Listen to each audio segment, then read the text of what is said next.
자, 오늘 또 좋은 날입니다. 저렇게 이렇게 와주셔서 고맙습니다. 오늘은 저기 경제 비즈니스 하브루타 자 12강 12강을 시작하게 됐는데 10강을 넘어서 2강을 더 하게 됐는데 앞으로 한 3강 정도는 더 해야 될 것 같아요. 분량이 아직도 이렇게 많이 남아 있어요. 그래서 다행이죠. 이렇게 남아 있어서 공부할 수 있는 게 좋죠. 네, 아, 자, 오늘은 이제 물리학계의 솔로몬이라고 불리는 게 아인슈타인이에요.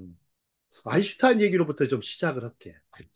자, 아인슈타인. 자, 독일어로는 아인스 플러스 슈타인이에요. 이게 무슨 뜻이냐면, 아인은 하나라는 뜻이야, 하나.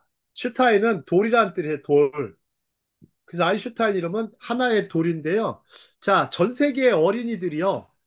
전 세계 또 청소년들이 뽑는 최고의 과학자는 지금까지도요, 1960년대 이후로 변하지 않고 아인슈타인이라고 합니다. 아인슈타인은 왜 이렇게 유명할까요? 왜, 은희쌤, 왜 아인슈타인이 이렇게 유명할까? 전 세계 어린이들, 청소년, 지금도. 음, 아무래도 뭔가 좀 특별한 재능이 있어서 그렇지 않을까. 아니, 단순히 그러려면 이제 뭐, 뉴턴도 있고요. 다른 과학자들도 많거든요. 음, 뭔가 좀 아이들한테 친근감이 가는 그런 이름이라 그럴까요? 그런 것도 있어요. 아인슈타인 좀 특이하긴 해요, 이름이. 그죠? 응, 응, 근데 아인슈타인이 그, 일단은 유태인이기 때문에 유명한 것도 있고요. 무엇보다도 물리학의 그 판도를 바꿔놨잖아요. 그죠? 그래서 응, 아인슈타인의 뭐, 그 상대성 이론은 워낙 유명하기도 하고, 또 아인슈타인의 상대성 이론으로 나온 게 미사일도 있고요.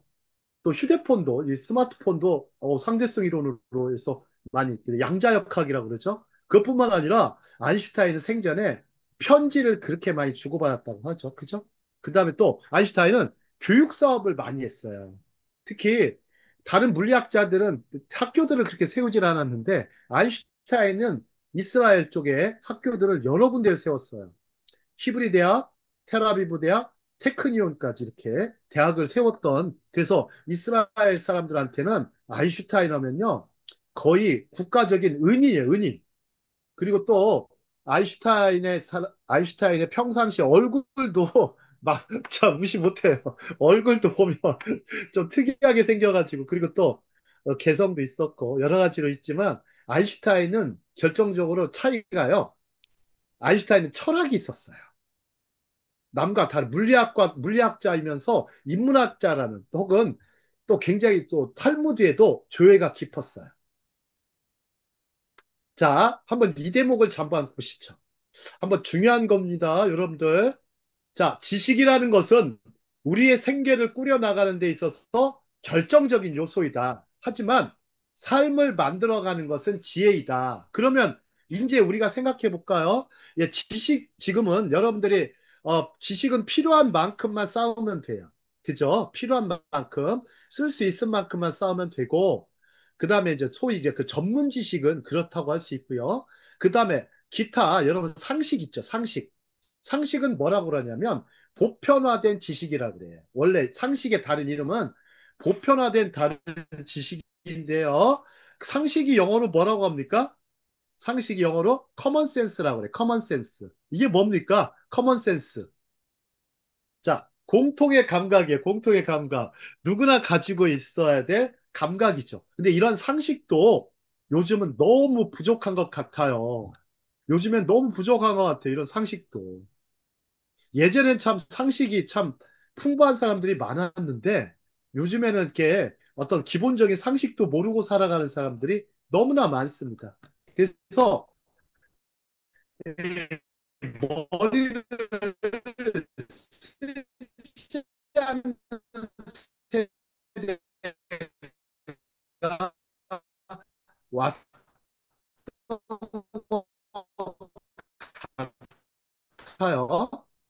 자, 그래서 물리학자이기 때문에 어떤 우주 만물에 담겨 있는 어떤 하나님의 지혜, 하는 신의 지혜를 얻으려고 엄청나게 노력을 해요. 그래서 하나님 나라를 엿보려고 노력을 많이 한 사람이에요. 신의 영역을 이렇게 엿보려고 노력했던 사람이죠. 그래서 이 어떤 천재로서의 모습도 있고요. 노력하는 또 그런 모습도. 그래서 아인슈타인은 자신의 두뇌를 6%를 썼다고 그러죠. 그럼 우리도 지금 지금 여러분들 남은 생애 동안요. 1%더 쓰면 여러분 1% 이상 쓸 수 있을 것 같으세요? 자, 한국 사람은 1%도 못 쓰고 대부분 세상을 떠난다고 합니다. 1%도 못 쓰고. 근데 1%를 잘 쓰려면 이제는 창의성과 지혜를 발휘하셔야 됩니다. 그리고 날마다 책을 가까이 하는 삶. 이게 중요합니다. 저는 오늘 저 책을 정리하는데요. 도마 안중근 선생이 했던 이 어록이 제 서재에 있는데요. 이제 그 어록 중에 하나가 뭡니까? 자, 하루라도 책을 읽지 않으면 입에 뭐가 돋친다? 다시. 가시가 돋친다. 그거를 한자로 표현을 해보면요. 응.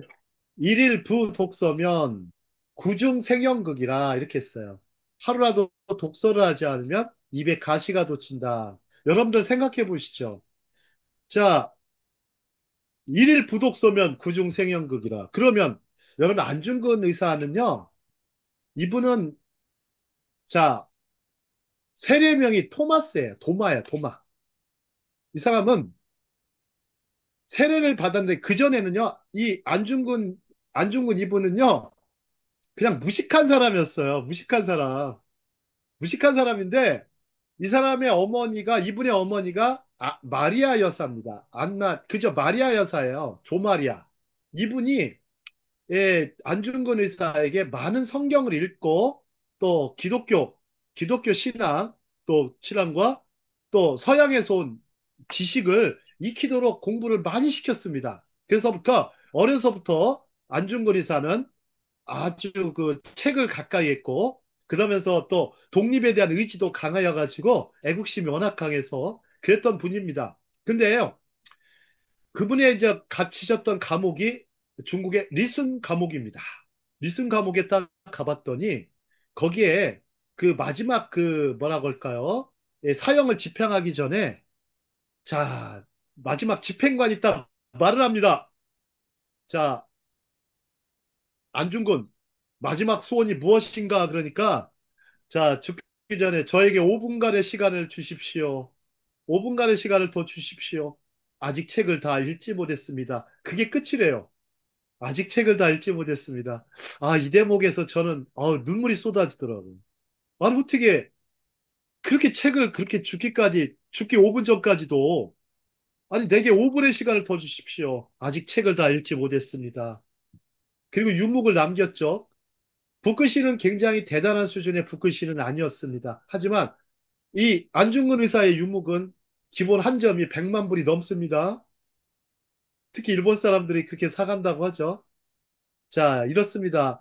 자, 우리가 좀 평생 동안 또 배워야 되겠죠. 영원히 살 것처럼 배우는 거. 탈무드에 말을 했죠. 자, 내일 죽을 것처럼 오늘 살고 영원히 살 것처럼 배워라 그랬으니까 우리가 끝까지 지혜와 창조력을 이제 남은 생애 동안 좀 발휘했으면 좋겠습니다. 생애가 많이 남아있지 않습니다. 정말입니다. 은희쌤, 그래야 안 그래요? 네, 맞아요. 정말 짧습니다. 그리고 이게 마치 뭐와 같이 지나가요? 있다 없어지는 안개와 같고 풀의 꽃과 같이 지나가는 게 우리 인생이라고 합니다. 자, 저는 또 오늘 모모라는 책을 다시 봤는데 옛날에 써놓은 건데요. 한 시간이 어떤 사람한테는 영원할 수도 있고요. 한 시간이 어떤 사람한테는 아무런 의미도 없는 거라고 할 수도 있어요. 그러니까 여러분들이 한 시간 한 시간들을 어떻게 써야 될지 정말 아깝습니다. 자, 근데 제일 먼저 저는 강조하고 싶은 게요. TV를 멀리하라를 먼저 강조하고 싶어요. 두 번째, 스마트폰을 멀리하라. 특히, 특히요, 활동하는 시간에 스마트폰을 많이 멀리하는 거. 활동하는 시간에는 활동에 집중하는 게 좋습니다. 그래서 주어진 일에 한 번에 한 가지씩 잘 해나가는 거, 그게 중요하죠. 물론 뭐, 쉬는 시간을 이용해서 할 수는 있겠지만. 자, 이제 여러분들이 이제 공부하는 사람, 나는 끝까지 평생 교육, 평생 학생, 평생 선생으로 살아가겠다고 다짐하시기 바랍니다. 다음 장. 자, 제 임마누엘 칸트라는 사람이 이런 얘기를 했어요. 자, 우리 은희쌤 한번 읽어줄까요? 칸트가 무슨 말을 했을까요? 과학은 정리된 지식이다. 지혜는 정리된 인생이다. 참, 참 철학자들은 말을 참 멋있게 잘해요. 자, 아인슈타인과 더불어서 칸트도 뭐 위대한 철학자인데요. 자, 과학은 정리된 지식이다. 이렇게 정의를 딱 내리면 쉬울 것 같고요. 지혜는 정리된 인생이다. 아, 참, 말 표현이 참 멋있는 것 같습니다. 자, 그러면 이제, 다음 장 가보도록 하겠습니다. 자, 이제. 자, 빅터 프랭클이라는 사람이 있죠. 그죠? 죽음의 수용소라는 책이 있는데요. 책 중에 삶의 의미를 찾아서라는 책이 있어요. 혹시 이 빅터 프랭클은 이제 로고테라피라고 들어보셨죠? 로고테라피? 자, 로고테라피. 이게 뭡니까? 로고테라피가? 여러분, 로고가 뭐예요? 로고? 혹시 로고 잘 모르시면 그 아이콘 생각하시면 쉬워요. 살아가는 의미를 있다고 그랬어요. 내가 살아갈 수 있는 의미를 찾으면. 그래서 삶의 의미를 찾아서라는 책이 있어요. 예, 죽음의 수용소와 더불어 아주 훌륭한 책이죠. 저 빅터 프랭클은요, 온 가족이 다 죽었어요. 거의 다가. 예. 아우슈비츠 수용소에서. 근데 이 사람이 살아남은 비결은요, 날마다 뭐 한지 아세요? 의사잖아요. 의사니까 마지막에 죽이려고 예, 독일 병사들 치료해주고 유대인들 병가로해주고 이러다가 보니까 빅터 프랭클은요 날마다 근데 이 사람도 예, 깊이 좌절을 했다고 합니다. 근데요 빅터 프랭클한테 놀라운 예외가 있어요. 혹시 아시는 분? 빅터 프랭클은요 이제 날마다 수염을 그렇게 잘랐다 그래요. 깎았다 그래요. 유리 조각 가지고서 깎을 수가 없으니 칼은 없으니까 유리 조각을 좀 갈아가지고 날마다 거울을 보면서 이 자신의 그 수염을 깎았다고 그래요. 다른 유태인들은 안 그랬다고 그래요. 이 사람은 머리를 정갈하게 하고 그 다음에 몸은 삐쩍 마르죠. 먹을 게 없으니까 수용소에서 그러면서 수염을 깨끗이 깎았다고 합니다. 근데 그러면서 죽을 때가 되면은 독일 병사들이 그의 어떤 푸르른 기상을 보고서 차마 죽이지 못했대요. 죽을 수 있는 그 가스실에 들어갈 수 있었는데 그러면서 이 사람이 또 하나가 머리를 깎으러 가는데 자꾸 이제 처음에 들어갔을 때 머리를 깎으니까 자기가 이제 죽을 것 같으니까 이제 고개를 빡 숙이고 있었다고 그러죠. 그런데 그때 당시 이발사가 고개를 들라를 그렇게 많이 했다라는 거예요. 그 말이 그게 자극이 됐대요. 내가 이렇게 죽을지라도 고개를 떳떳이 들고 살아야 되겠다. 그래서 그 사람이 그때부터 만든 게 로고테라피예요. 의미를 가지면 된다. 아무리 어려운 순간에도 의미를 찾으면 그 사람은 희망을 가질 수 있고 삶의 의지를 불태울 수 있다. 자, 여러분도 한번 보시죠. 현명한 납비나 현재가 내 소유를 팔아 지혜를 사라. 여러분들 이거 자, 여러분들 밭에 감추인 보화 얘기하시죠? 예수님의 말씀. 그죠? 내 소유를 다 팔아 지혜를 사라고 한다면 모험하고 추구할 가치가 있다는 것이니 무엇보다도 나의 삶의 태도를 크게 바꾸어야 할 것이다. 이것이 우리 자유의지를 가진 인간이 가진 마지막 능력이다. 이제 마지막 능력은요, 지혜를 얻고 무엇보다도 모험하고 추구할 가치가 있는 것. 지난번에 이걸 뭐라 했죠? 후추파 정신. 나이가 들수록요, 이게 지금 우리 시대에 필요한 것 같아요. 언제까지나 우리가 젊었을 때나 이거 한다고 하지만 이제 나이 들어서도요, 이제는 더 용기를 가져셔야 될 것 같아요. 응? 편안하고 그냥 안락한 삶을 살고 싶죠. 근데 한국 사회는요, 그거를 허용하지 않아요, 잘. 전 세계 OECD 국가에서요, 노인들이 가장 오랫동안 일하는 나라가 한국입니다. 근데 또 그게 맞아요. 여러분, 일 안 하면은 막 몸이 근질근질해서 못 견뎌요, 한국 사람들은. 근데 일은 일도 좀 줄어들겠고 물론 수입도 줄어들겠지만 그 줄어드는 그 대신 다른 시간이 많이 늘어나요. 그럴 때 어떻게 해야 돼요? 이제 손자 손녀들을요 자식들을 잘 출가를 시키고 손자 손녀들을 정말 잘 봐주고요. 그러면서 좀 지혜를 가르치는 노인, 지혜를 가르치는 어른이 되어야 되겠다. 근데 여러분들 어른이 없다고 그러죠. 그죠? 여러분, 여러분들이, 저와 여러분들이 어른이 되시면 되고요. 지도자가 없다고 할 때, 저와 저희들이 정말 마인드라도 지도자의 마인드, 또 부자의 마인드를 가지시기 바랍니다. 자, 우리에게 자유의지 주신 거, 정말 이것을 열심히 쓰셔야 됩니다. 이것을 마지막 능력이라고 그랬어요. 빅터 프랭클은. 자, 여러분들, 정말 열심히 부어진 삶을 정말 제대로 살아내야 되겠습니다. 자, 그럼 보시죠. 지혜란 무엇인가? 여러분, 지혜란 무엇인가? 자, 지혜는 저는요, 좀 상식이라고 생각이 들어요. 철저히 상식이다. 왜요? 여러분, 지식은요, 상식이 아니에요. 지식은 정말로 어떤 훌륭한, 저, 현, 현- 학자들한테 배워야 될 일이에요. 선생님들한테. 하지만, 지혜는 좀 달라요. 지혜는, 자, 지혜는 보실까요? 앱스터 사전에서는요, 사력 있고 분별력 있으나 때때로 단순한 판단이란 정의가 있다. 이걸 단순한 판단이래요.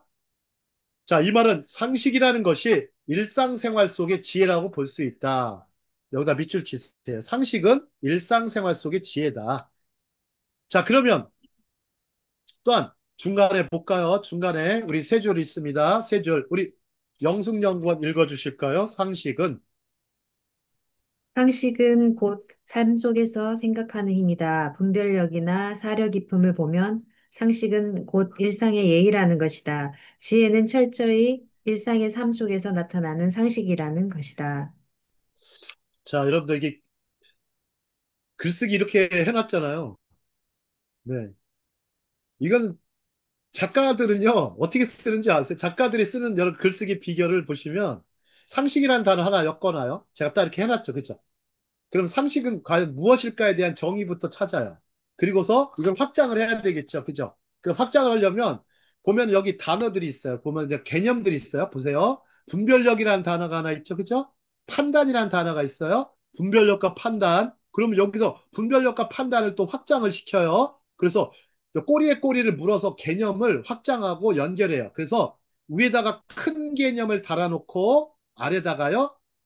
구체적 개념을 다는 거야. 위에다가는 추상적인 개념, 아래에다가는 구체적인 개념. 위에다가 그거를 개념학에서는 위에는 유 개념이라고 그래요. 큰 개념을 유 개념, 작은 개념을 종 개념이라고 그래요. 이 개념을 가지고서 여러분들 써나가는 거예요. 그러면요, 저는요, 이거를 쓸 때 이 방법을 가지고 하브르타 글쓰기를 하는 거예요. 그리고서 또 하나 뭐가 담겨요? 또 질문을 던지는 거죠, 거기서. 이 질문 속에는 개념이 담겨 있기 때문에 이 개념을 갖고 질문을 던지는 것이죠. 그러면 상식이라는 것도 잘 보세요. 삶 속에서 생각하는 힘이다, 그러면. 여러분들 상식 없는 사람들 너무나 많죠. 몰상식한 사람들. 그죠? 그게 무식한 거예요. 지식이 없어서 무식한 게 아니고 상식이 없는 사람이 무식한 거예요. 분별력이나 사려 깊음을 보면 상식은 곧 일상의 예의예요, 예의. 여러분, 예의라는 게 어떤 젊은 사람이 어른한테 갖추는 그런 것도 될 수도 있지만 예의는요, 본인한테 지키는 거예요, 상당히. 여러분, 공부라는 게 뭡니까? 자기 자신에 대한 예의입니다. 공부는요, 자기 자신에 대한 예의예요. 자기 자신에 대한 예의를 지키지 않는다면 이 사람은 결코 발전할 수가 없어요. 성장 마인드셋을 갖추지 않았기 때문에. 자, 지혜는 철저히 그러면서 또 생각해 볼까요? 일상이라고 그랬죠. 그러면 지혜는 지극히 보편적인 가치를 가지고 있다. 그러면 이런 걸 할 때 또 검색을 해보죠. 그러면 이것에 대해서 말한 학자가 누구냐가 또 검색을 해보면 되죠. 그죠? 저는 그렇게 검색해서 이렇게 글 쓴 거예요. 여러분들 그냥 쓴 거 아니에요. 검색을 딱 해보니까 있더라는 거예요. 누가? 자, 월 듀란트가 있어요. 역사학자. 세계적인 학자죠. 미국을 대표하는 학자죠. 미국사를 쓰신 분, 12권짜리. 이 월 듀란트는 뭐, 저 학교 다닐 때도 워낙 저명한 학자였어요. 이분은 또 뭐라 했냐면, 지혜는 전체적인 관점이라고 그랬어요. 전체적인 관점. 그래서 지혜라는 것은 세상을 구성하는 여러 요소를 잘 관찰하고 그 요소가 서로 밀접하게 커넥션 되어 있는 것을 아는 것이다. 즉, 그러니까 지혜라는 것은 어떤 거와 관련이 있어요? 관찰력하고 연결지능과 관련이 깊습니다. 관찰력하고 연결지능하고 관련이 깊죠. 결국 우리가 세상의 일부죠. 우리는 그죠? 그 안에서 어울려 살아가는 존재임을 이해하는 것이다. 여러분들 다 네트워크 되어 있는 사회예요. 그리고 또 요즘 사회가 뭐라고 그래요?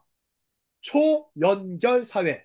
초연결 사회. 즉 우리가 뭐와 같은 마인드를 갖춰야 된다 했어요. 거미 같은 마인드를 갖춰야 되겠다. 초연결 사회에. 자, 이것을 깨우친다면 우리는 덜 이기적으로 살 수 있다. 그죠? 여러분, 이기적인 사람의 특징이 뭐예요? 관계성이 굉장히 약하죠. 그죠? 그 다음에 또 뭐가 약해요? 연결성이 굉장히 약해요. 공동체 정신이 약하죠. 우리는 덜 이기적으로 살 수 있다. 그리고 더 나은 선택도 할 수 있다. 이것이야말로 지혜다. 우리에게 주어진 하루하루는 뱀을 향한 모험의 시간이다. 지혜를 구하기 위해서 애쓰는 것은 결코 아깝지 않다. 아직도 늦지 않았다. 자, 이 부분 같이 음소거하고 읽겠습니다. 지식탐구는 같이 시작. 지식 지식탐구는 탐구는 속도를 속도를 줄이고 줄이고 지식 지혜탐구는 탐구는 속도를 속도를 높여라. 높여라.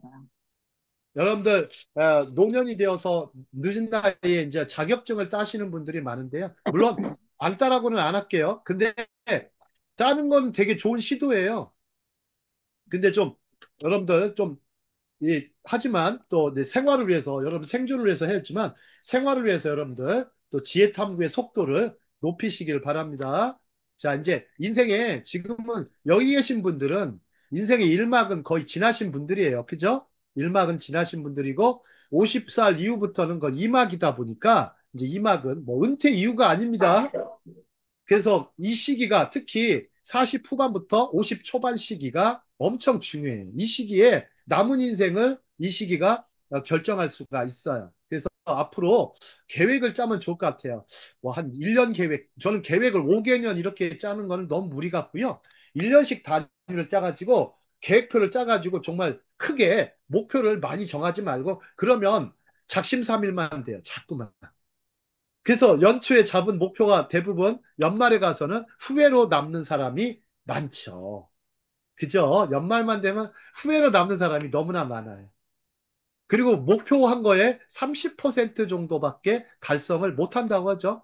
제가 알기로는 통계상 28% 정도, 28% 정도밖에 목표 달성을 못 한다고 합니다. 그런 것은 뭐냐면 기본적으로 큰 목표 하나 정하지 않고 살았던 것을 그러기 때문에 1년 단위로 해가지고 한번 짜면 좋을 것 같아요. 다시 돌아오잖아요. 그죠? 뭐 국가야 뭐 5개년 계획, 3개년 이런 게 있다고 하지만 우리는요, 영원한 하나님 나라의 그 안에서 우리의 또 현재의 삶을 충실하게 살아가기 위해서 좀 1년 정도만 짜놓는 것이 좋습니다. 그리고 큰 덩어리로 짜세요. 큰 덩어리로. 큰 덩어리를 짜세요. 네. 그러시면 됩니다. 자, 그러기 위해서 우리가 뭐를 해야 됩니까? 자, 책을 봐야 되는데요. 이제 여러분들 지혜의 셈이라고 썼어요. 책. 참, 이 탈무드는요, 책을요, 지혜의 셈이라고 표현했어요. 책이 참 너무 좋죠. 여러분, 책에 대한 정의는요, 지혜에 대한 셈입니다. 지혜의 셈인데요. 여러분들, 책은요, 히브리어로 세페르라고 그래요. 세페르. 세페르라고 합니다. 세페르. 그리고 여러분들 학교가 히브리어로 뭐라고 하는지 아세요? 학교? 학교는 베이트 하세페르예요. 베이트 하세페르. 베이트 하세페르. 이게 뭐냐면 베이트가 집이에요. 그래서 학교를 뭐라 그러냐면 책의 집이다 이렇게 표현해요. 책의 집. 그러면 도서관은 뭘까요? 히브리어로 도서관. 도서관은 시프리아라고 그래요. 시프리아. 메모해 놓으세요. 시프리아. 앞으로요. 여러분도 혹시 나 서재를 하나 만들고 싶다 그러면 시프리어로 시프리아라고 한번 해보세요. 시프리아는 도서관인데요. 이게 무슨 뜻이냐면 책의 전당이란 뜻이에요. 책의 전당. 그렇기 때문에 여러분들 도서관이 그냥 책에나 꽂아 있는 그런 뭐 블록같이 그런 게 아니에요. 책은요. 읽지 않으면 블록밖에 안 돼요. 근데 그런데 유태인들에게 한번 보시죠. 자, 우리 조갈렙 성서 한번 읽어볼까? 이 세 줄 한번 보시죠. 네. 생활이 궁핍하여 물건을 팔아야 한다면 금, 보석, 집, 토지의 순으로 팔아라. 마지막까지 팔아서는 안 되는 것은 책이다. 마지막에 가서도 팔지 말래요.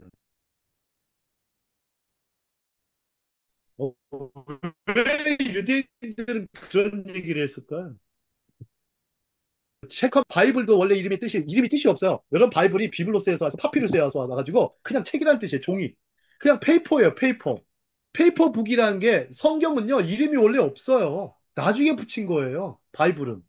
자 그러면 팔지 말아야 될 것은 책이라고 하는데 사람들은요 이사 갈 때 보면 제일 먼저 버리는 게 일단 가구하고 책입니다.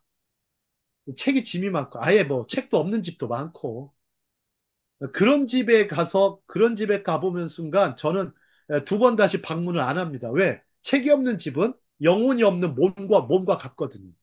가서 뭘 배울 수 있을까요? 뭐 런 집은 뭐 신방이나 가야 되지. 예. 대화하고 교제가 안 되는 거예요. 여러분들요, 지성인은요, 대화하고 교제를 하는 존재예요. 그러면서 사귐이 있고 친교를 해야 되잖아요. 그동안 한국 교회에서 많이 못했던 부분이 지성이었습니다. 신앙은 굉장히 강조가 되어서 늘 상식적으로 자리 잡아 있지만 사람들 만나보면요. 기초적인 신학적인 뭐 지식이나 이런 것들이 너무 없어요. 아니면 기본 인문학적인 소양도 너무 없고 동화책도 심지어 몰라요. 간단한 동화 얘기도 모르잖아요. 교회가 여러분 교회가 뭡니까? 가르치는 곳이에요. 원래 뜻이 가르칠 교자예요. 교육하는 곳이에요. 뭘 교육할 것인가? 지상 나라의 것들과 하나님 나라의 것을 이중으로 가르치는 그런 곳입니다. 예. 근데 그 먼저는 우선순위를 정해서 신앙이 먼저죠. 그 다음에 이제 지성을 같이 그리고 생활할 수 있도록 신자 현세와 내세의 삶에 다 유익할 수 있도록 도와줘야 되겠죠. 자, 이제 앞으로는 이렇게 실용주의적인 교회의 모습이 나타나야 됩니다. 교회가 또 마케팅도 잘해야 되겠죠. 자, 유대인들이 왜 이렇게 책을 선호했느냐? 자, 유대인들은 이동하는 민족이었어요. 오랜 박해 동안 자, 그들은 생명과 재산을 지키기 위해서 엄청난 지혜를 필요로 하였습니다. 그러다 보니까 이 사람들은요, 이동이 편리하기 위해서 뭐를 들고 다녔냐면 보석을 많이 들고 다녔어요. 보석을 들고 다녔고, 그 다음에 책이라고 하면은 주로 이제 그 성경과 관련된 탈무드 혹은 뭐 그런 책들 있죠. 지혜 책들, 성경책. 다른 책들은 다 못 들고 다녀도요. 그거는 꼭 챙겨가지고 이동했다고 그러죠. 그죠? 여러분들 보세요. 마치 이것은요, 여러분들 성막을 잘 생각하시면 돼요. 자, 이스라엘 백성들이요, 12지파가 성막을 가지고 이동을 했어요. 광야에서 종횡무진했단 말이에요. 그죠? 그럴 때 성막 안에 보면은 지성소가 있고 성소가 있었죠. 하지만 그들이 들고 다녔던 것은 언약궤였어요. 나머지 것들은요, 뭐예요? 나머지 것들은 천막이니까 그냥 뚫뚫 말아서 들고 갔겠지만 지성소에 법궤는 어떻게 들고 다녔어요? 거기에 뭐를 집어넣었죠? 법궤에 들어간 거. 아, 불판, 만나. 만나, 만나. 방. 지팡이, 아론의 상한 아론의 지팡이, 지팡이. 세 계명, 개. 십계명 돌판. 두 돌판. 자, 그러면 돌판? 한번 보시죠. 십계명 두 돌판하고 지팡이하고 만나는 음, 여러분들 뭘 상징할까요? 이거는요. 광야를 상징해. 사막이에요, 사막. 그 자체로. 이, 이 유일하신 하나님의 신앙은 광야 사막에서 왔어요. 그래서 이 사람들은 방황하는 민족이고 방랑하는 민족이지만 뭐가 있었던 거예요? 하나님의 말씀을 들고 다녔단 말이에요. 하나님의 지시하심을 따라 움직였단 말이에요. 이게 굉장히 중요한 부분이에요. 이동을 그냥 하지 않았어요. 물론 푸른 초장과 맑은 시냇물가를 찾아갈 정도의 그런 어떤 지혜로움도 필요하고 생존 본능 거기에다가 또 머릿속에 엄청난 지혜와 지식을 가지고 들어갔죠. 그래서 모든 것을 빼앗겨도 머리에 들어있는 지식과 지혜만 있으면 다시 일어설 수 있다는 확신을 가지고 있었다. 즉 이걸 뭐라고 그랬어요? 제가 젖과 꿀이 흐르는 스피릿이 있었다고 했죠. 그죠? 적과 끓이는 스피릿이 있어야 돼요. 여러분들 그럴 것 같으면 열대 지방 사람들이 제일 잘 살아야 돼요. 왜요? 거기는 정말 적과 꿀이 흔하잖아요. 그죠? 먹을 게 참 풍부해요. 근데 뭐가 없어요. 그냥 주어진 거에만 만족하고 살죠. 그래서 머릿속에 무슨 박해가 뭐 고난이나 이런 것들을 약하고 광야 생활도 약하고 말씀도 없고 자, 결정적으로요. 말씀이 없는 것, 하나님의 계시와 묵시가 없는 것이요. 정말 비참한 삶이라는 것을 말해주고 있습니다. 묵시와 계시가 없으면요. 사람들이 비전이 없으면요. 방자히 행한다 그러죠. 자만의 말씀처럼 그죠? 비전이 없으면 망한다고 그랬어요. 자, 망하지 않으려면 어떻게 해야 돼요? 여러분들 머릿속에 지식과 지혜를 많이 담아놓는 거. 그래서 많은 책을 안 읽더라도 그냥 서재에 꽂혀 있는 블록이 아니라 정말 성경 말씀 아니면 정말 귀한 지혜의 말씀들이라도 정말 매일같이 가까이 한다면 굉장히 우리 삶이 달라질 거라고 생각이 듭니다. 그러면서 우리가 삶에 적용을 해가면서 살아야 되겠죠. 자, 다음. 자, 미드라시 하가다. 여기 제목이 뭡니까? 교사를 먼저 구하라. 제가 예전에 기독교 신문에 칼럼을 썼던 대목입니다.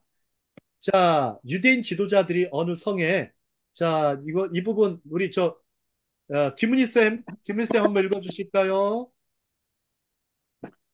유대인 지도자들이 어느 성의 학교 교육을 사찰하러 간 일이 있었다. 이들은 성에 도착하자, 사찰이 아니고, 네. 시찰? 시찰? 이들은 성에 도착하자 주민들에게 이 성을 지키고 있는 사람을 만나러 왔다고 말했다. 그러자 처음 나온 사람은 성의 치안을 맡은 경찰서장이 나왔다. 그러자 지도자들은 경찰서장 말고 성을 지키는 다른 사람이 없느냐고 물었다. 그러자 이번에는 성을 지키는 수비대 대장이 나왔다. 그러자 지도자들은 이 성의 장래가 아주 위험하다고 말하면서 이들은 성을 지키는 자들이 아니라 멸망시키는 자들이다라고 말했다. 그러자 주민들은 그러면 누가 우리를 지켜주는 사람들이냐고 물었다. 지도자들은 참으로 이 성을 지켜주는 사람들은 학교의 교사들이다라고 대답했다. 네. 여러분 학교에 교사가 지켜준대요. 자, 교사들은 오랜 세월 동안 유대인 사회의 정신적 지주의 역할이었으며 유대 공동체의 생존의 비밀이었다. 여러분들 교사 선생님들이 이렇게 요즘처럼 무시받는 세상은 없는 것 같습니다. 또 안 하려고 하고. 근데 이 교사들은요, 옛날에 이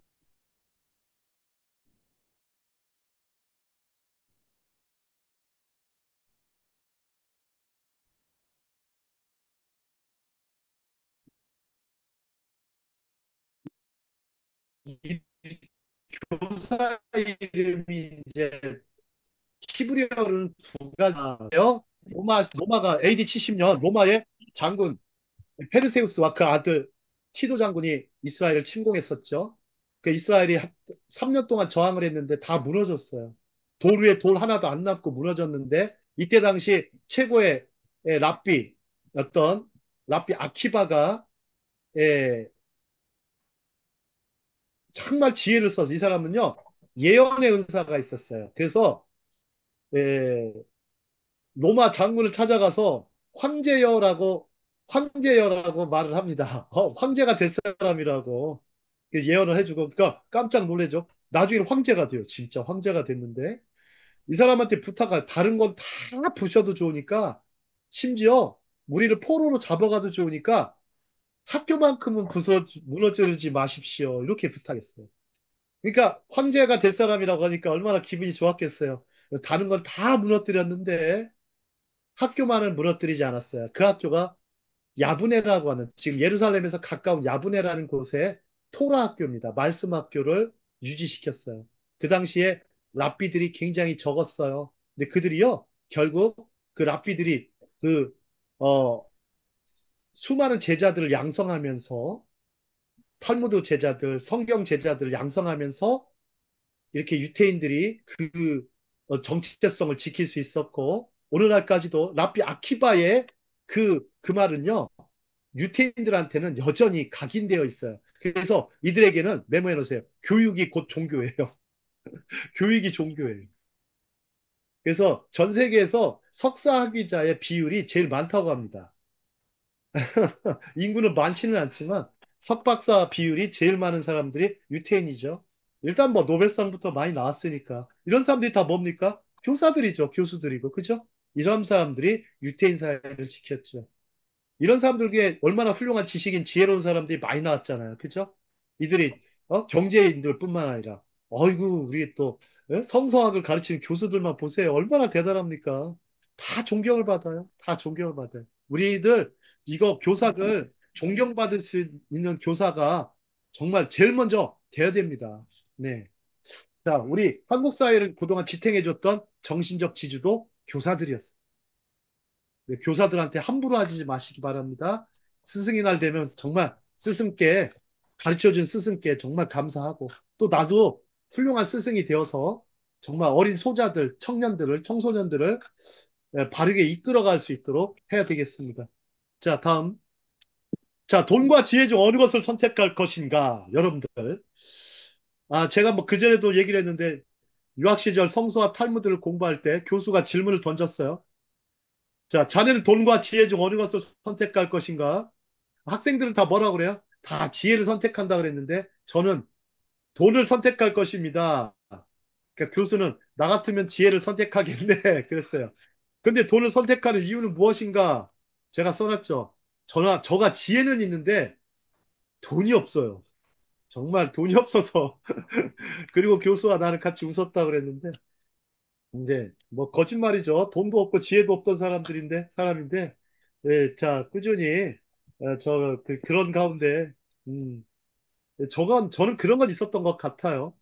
뭐라 그럴까 패기? 좀 기죽지 않는 마음? 뭐 이런 건 있었어요. 예, 저 어린 시절에는 참 부잣집 도련님으로 컸는데 아버지가 막 사업이 부도나고 망하면서 굉장히 그때 이 가난이라는 것이 정말 어려웠겠지만, 그러나 이 가난을 통해서, 정말, 이 가난은 정말 저에게 스승이 됐던 것 같아요.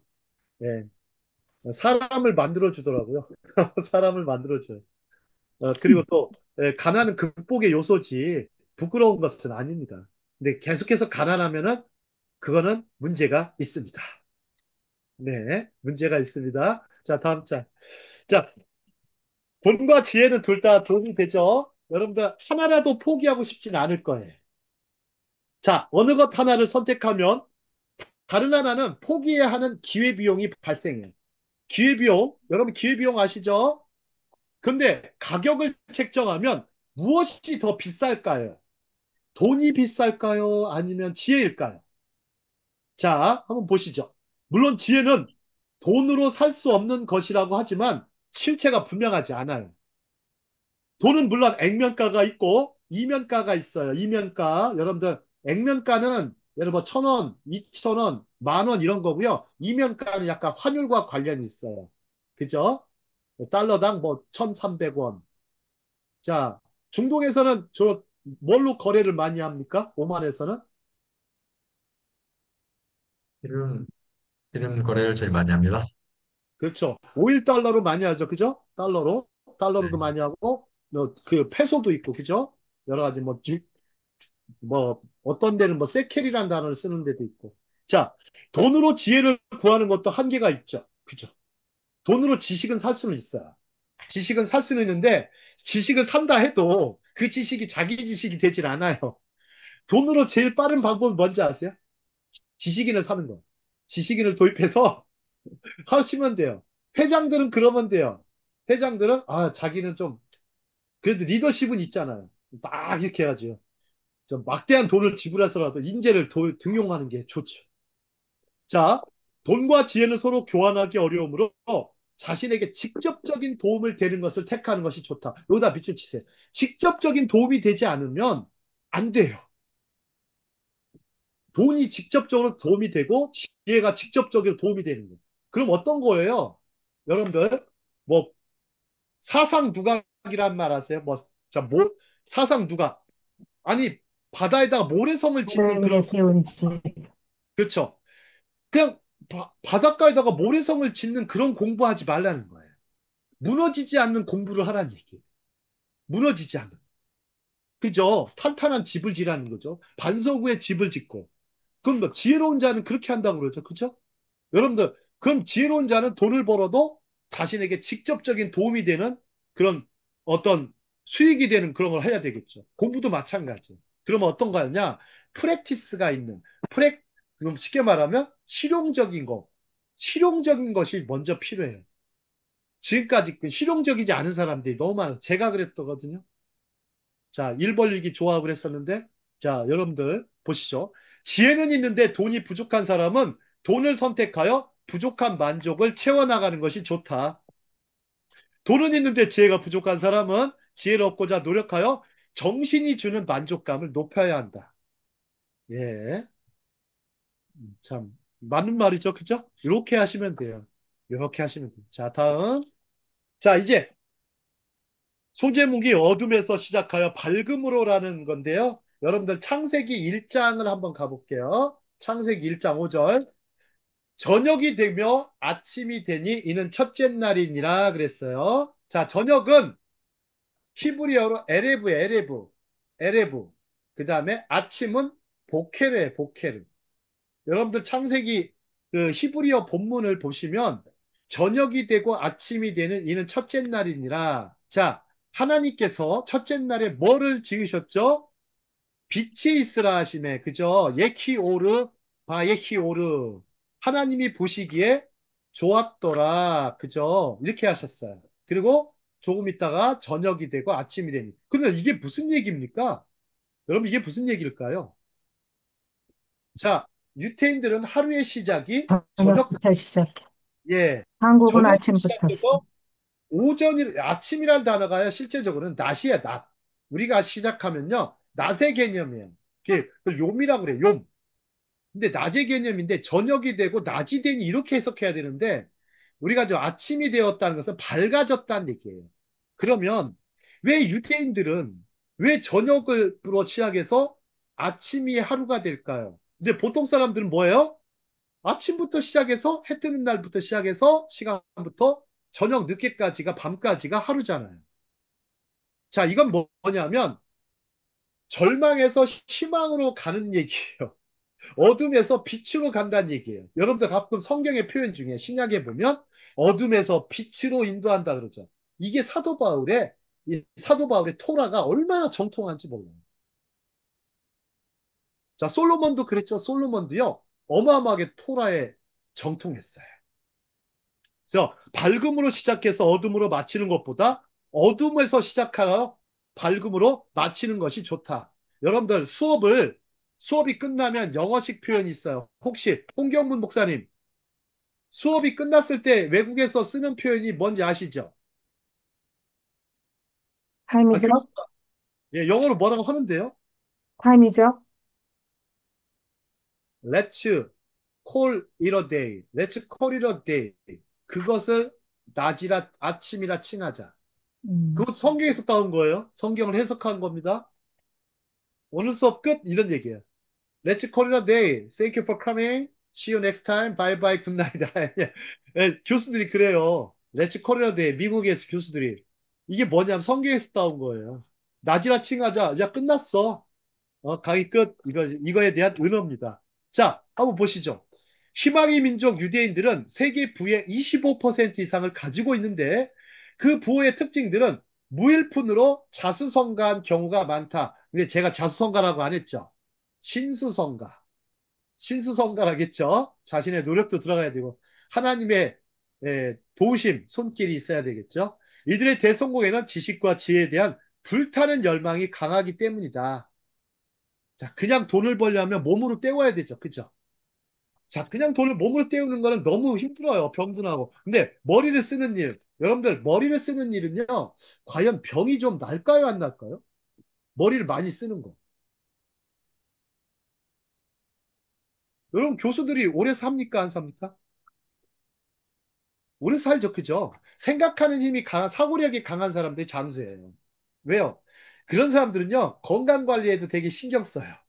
의외로 절제력도 강하고요. 여러분들 보세요. 지식인들의 특징이에요. 지식인들이 기본적으로 약간 차가워요. 냉철하단 말이에요. 냉철하니까 그 대신 가슴은 따뜻한 사람들이 돼야 되겠죠. 그렇기 때문에 건강 관리라든지 시간 관리 또 이렇게 사람들과 이제 교육 이런 어떤 경영이라든지 사람을 관리하는 인사 관리 쪽에서도 굉장히 잘합니다. 자, 이들은 또한 자신의 가족과 민족의 생존에 대한 의지가 투철했어요. 그래서 유태인들은요, 한 사람은 한 민족이다라는 개념이 있어요. 그죠? 아브라함 한 사람을 통해서 한 민족을 일으키셨죠. 그죠? 또 유다라는 한 사람을 통해서 유대인들이 생겨난 거예요. 그죠? 유다라는 한 사람. 한 사람이 한 민족이에요. 자, 그러면 우리가 이게 한 사람이 한 민족이다 그러면 기본적으로 그 마음속에 뭘 품고 있는 거예요? 마음에 품고 있는 게 엄청 크겠죠. 그죠? 마음에 품고 있는 스케일이 참 큰 거예요. 그 비전이라고 부를 수 있겠죠. 그죠? 비전, 드림이고 비전, 혹은 패션, 혹은 호프라고 부를 수 있겠죠. 자, 한국의 부자들의 경우 80% 이상이 자수성가보다는 부모들의 부를 물려받아서 부를 불린 경우가 많죠. 자, 자, 되도록이면 비디오 제대로 크시고 한번 해주시죠. 제가 좀, 이 타블타는요, 이렇게 좀 키고서 질문을 던져야 돼요. 저 음소거 하셔도 상관없는데, 비디오를 되도록 키시고, 제가 질문을 던질 때, 잘 질문을 좀 지혜롭게 잘 답변해 주시기 바랍니다. 자, 다음 장 보겠습니다. 다음 장 보시면은, 자, 부자의 품격을 볼게요. 자, 제가 이제 명문가에서 배우는 부의 대물림. 여러분 혹시 그 영어 교재, 우리나라에는 이제 번역이 안 돼 있어요. 패밀리 웰스라는 책이 있어요. 패밀리 웰스. 패밀리, 가족. 그 다음에 웰스가 부예요. 그러면 명문가에서 배우는 부의 대물림인데요. 자, 저 책의 저자는요. 부자 가문의 재산을 셋으로 나눕니다. 첫째, 가문을 구성하는 개인으로 구성된 인적 재산, 휴먼 리소스. 여러분 인적 자원이라 그래요. 휴먼 리소스가 있다. 둘째, 그 인적 재산이 소유한 지적 재산이 있다. intellectual resource. 그죠? 지적 재산이 있을 거예요. 그죠? 지식이라든지 경험, 기술들이 있다는 얘기예요. 자, 셋째, 부차적으로 그 구성원들의 물적 재산, material resource가 있을 것이다. 그래서 HIM이라고 그래요. 이건 힘. HIM, 메모해 놓으세요. HIM. 부자들의 품격에는요, 이 HIM이 꼭 있다라는 거예요. HIM. 자, 그러면 참고로 물적 재산은 뭘까요? 저축 재산이나 금융 재산이나 부동산 등을 포함하죠. 요거는 여러분들 잘 아실 거예요. 여러분들에게 물적 재산이 있고 인적 재산, 지적 재산들이 다 있어요. 그죠? 근데 여러분들 여기 다 제일 혹시 다 강하신 분, 나는 인적 재산은 많다. 여러분들 특히 나이가 드신 분들은요, 인적 재산이 많아요. 그래서 나이가 드신 분들은요, 그게 굉장히 중요하거든요. 그 여러분들 보세요. 나이가 들으셔도요, 사업하세요. 저는 그 얘기하고 싶어요. 아니면 사역하세요. 정말이요. 은퇴는 없다. 왜요? 히브리어에는요, 은퇴라는 개념이 없어요. 여러분들, 리타이어가 뭐라고 했죠? 리타이어먼트, 은퇴가 타이어 다시 갈아 끼운다는 얘기를 했죠. 그죠? 타이어 다시 갈아 끼우는 거야. 차는 못 바꿔요. 차는 못 바꿔요. 중고차는. 타이어는 갈 수는 있잖아요. 그죠? 기름은 기름을 채울 수 있고. 그죠? 그러면 돼요. 뭐, 잔고장은 좀 나겠지만. 그죠? 가면 갈수록.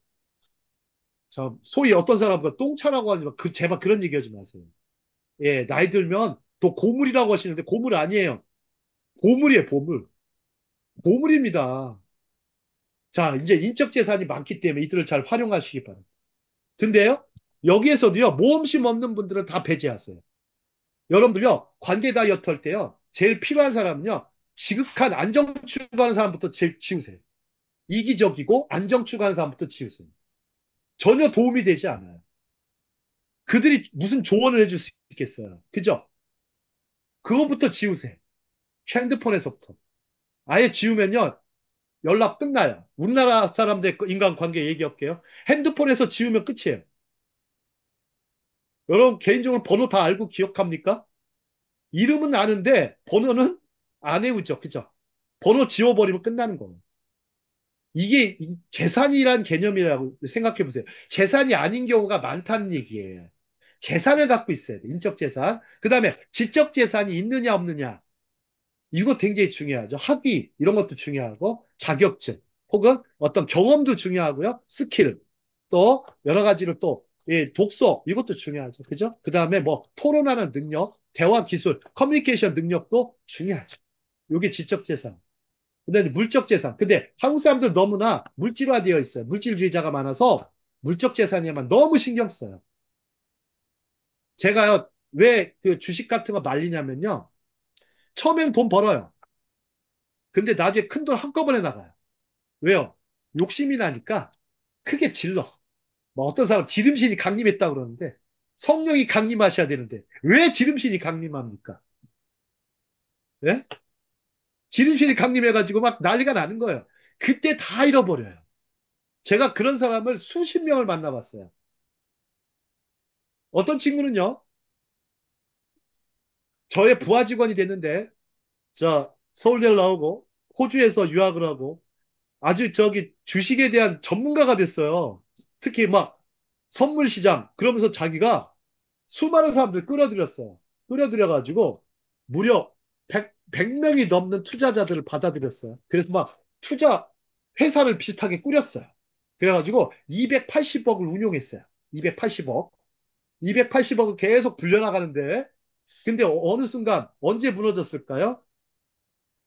2008년 서브프라임 모기지론 있죠. 미국의 경제에 갑자기 거의 공황 수준으로 왔어요. 그때 확 무너진 거예요. 주가가 폭락을 하면서 투자자들의 손실이 엄청나게 날아가서요. 280억이 다 날아갔다고. 자기가 굴렸던 돈은 18억 정도 됐대. 자기가 투자한 거는. 18억이 날아가서 자기가 그동안 모았던 것인데, 물론 빚은 없었대요, 다행히. 큰 빚은 없었대. 근데 이제 그게 나아졌죠. 그죠? 자신이 가진 지적 재산, 이거 어떻게, 지적 재산은 맞는데 재산이 안 된 거예요, 그때부터. 뭐가 된 거야? 지적 파산이 된 거예요. 인적 파산, 지적 파산이 이루어졌어요. 이제 물적 재산 높죠? 그러니까 어떻게 했어요? 갑자기 저한테 전화를 해가지고, 일자리 좀 주십시오 해가지고, 넌 영어 실력이 좋으니까 카투장 나왔고, 그러니까, 그래.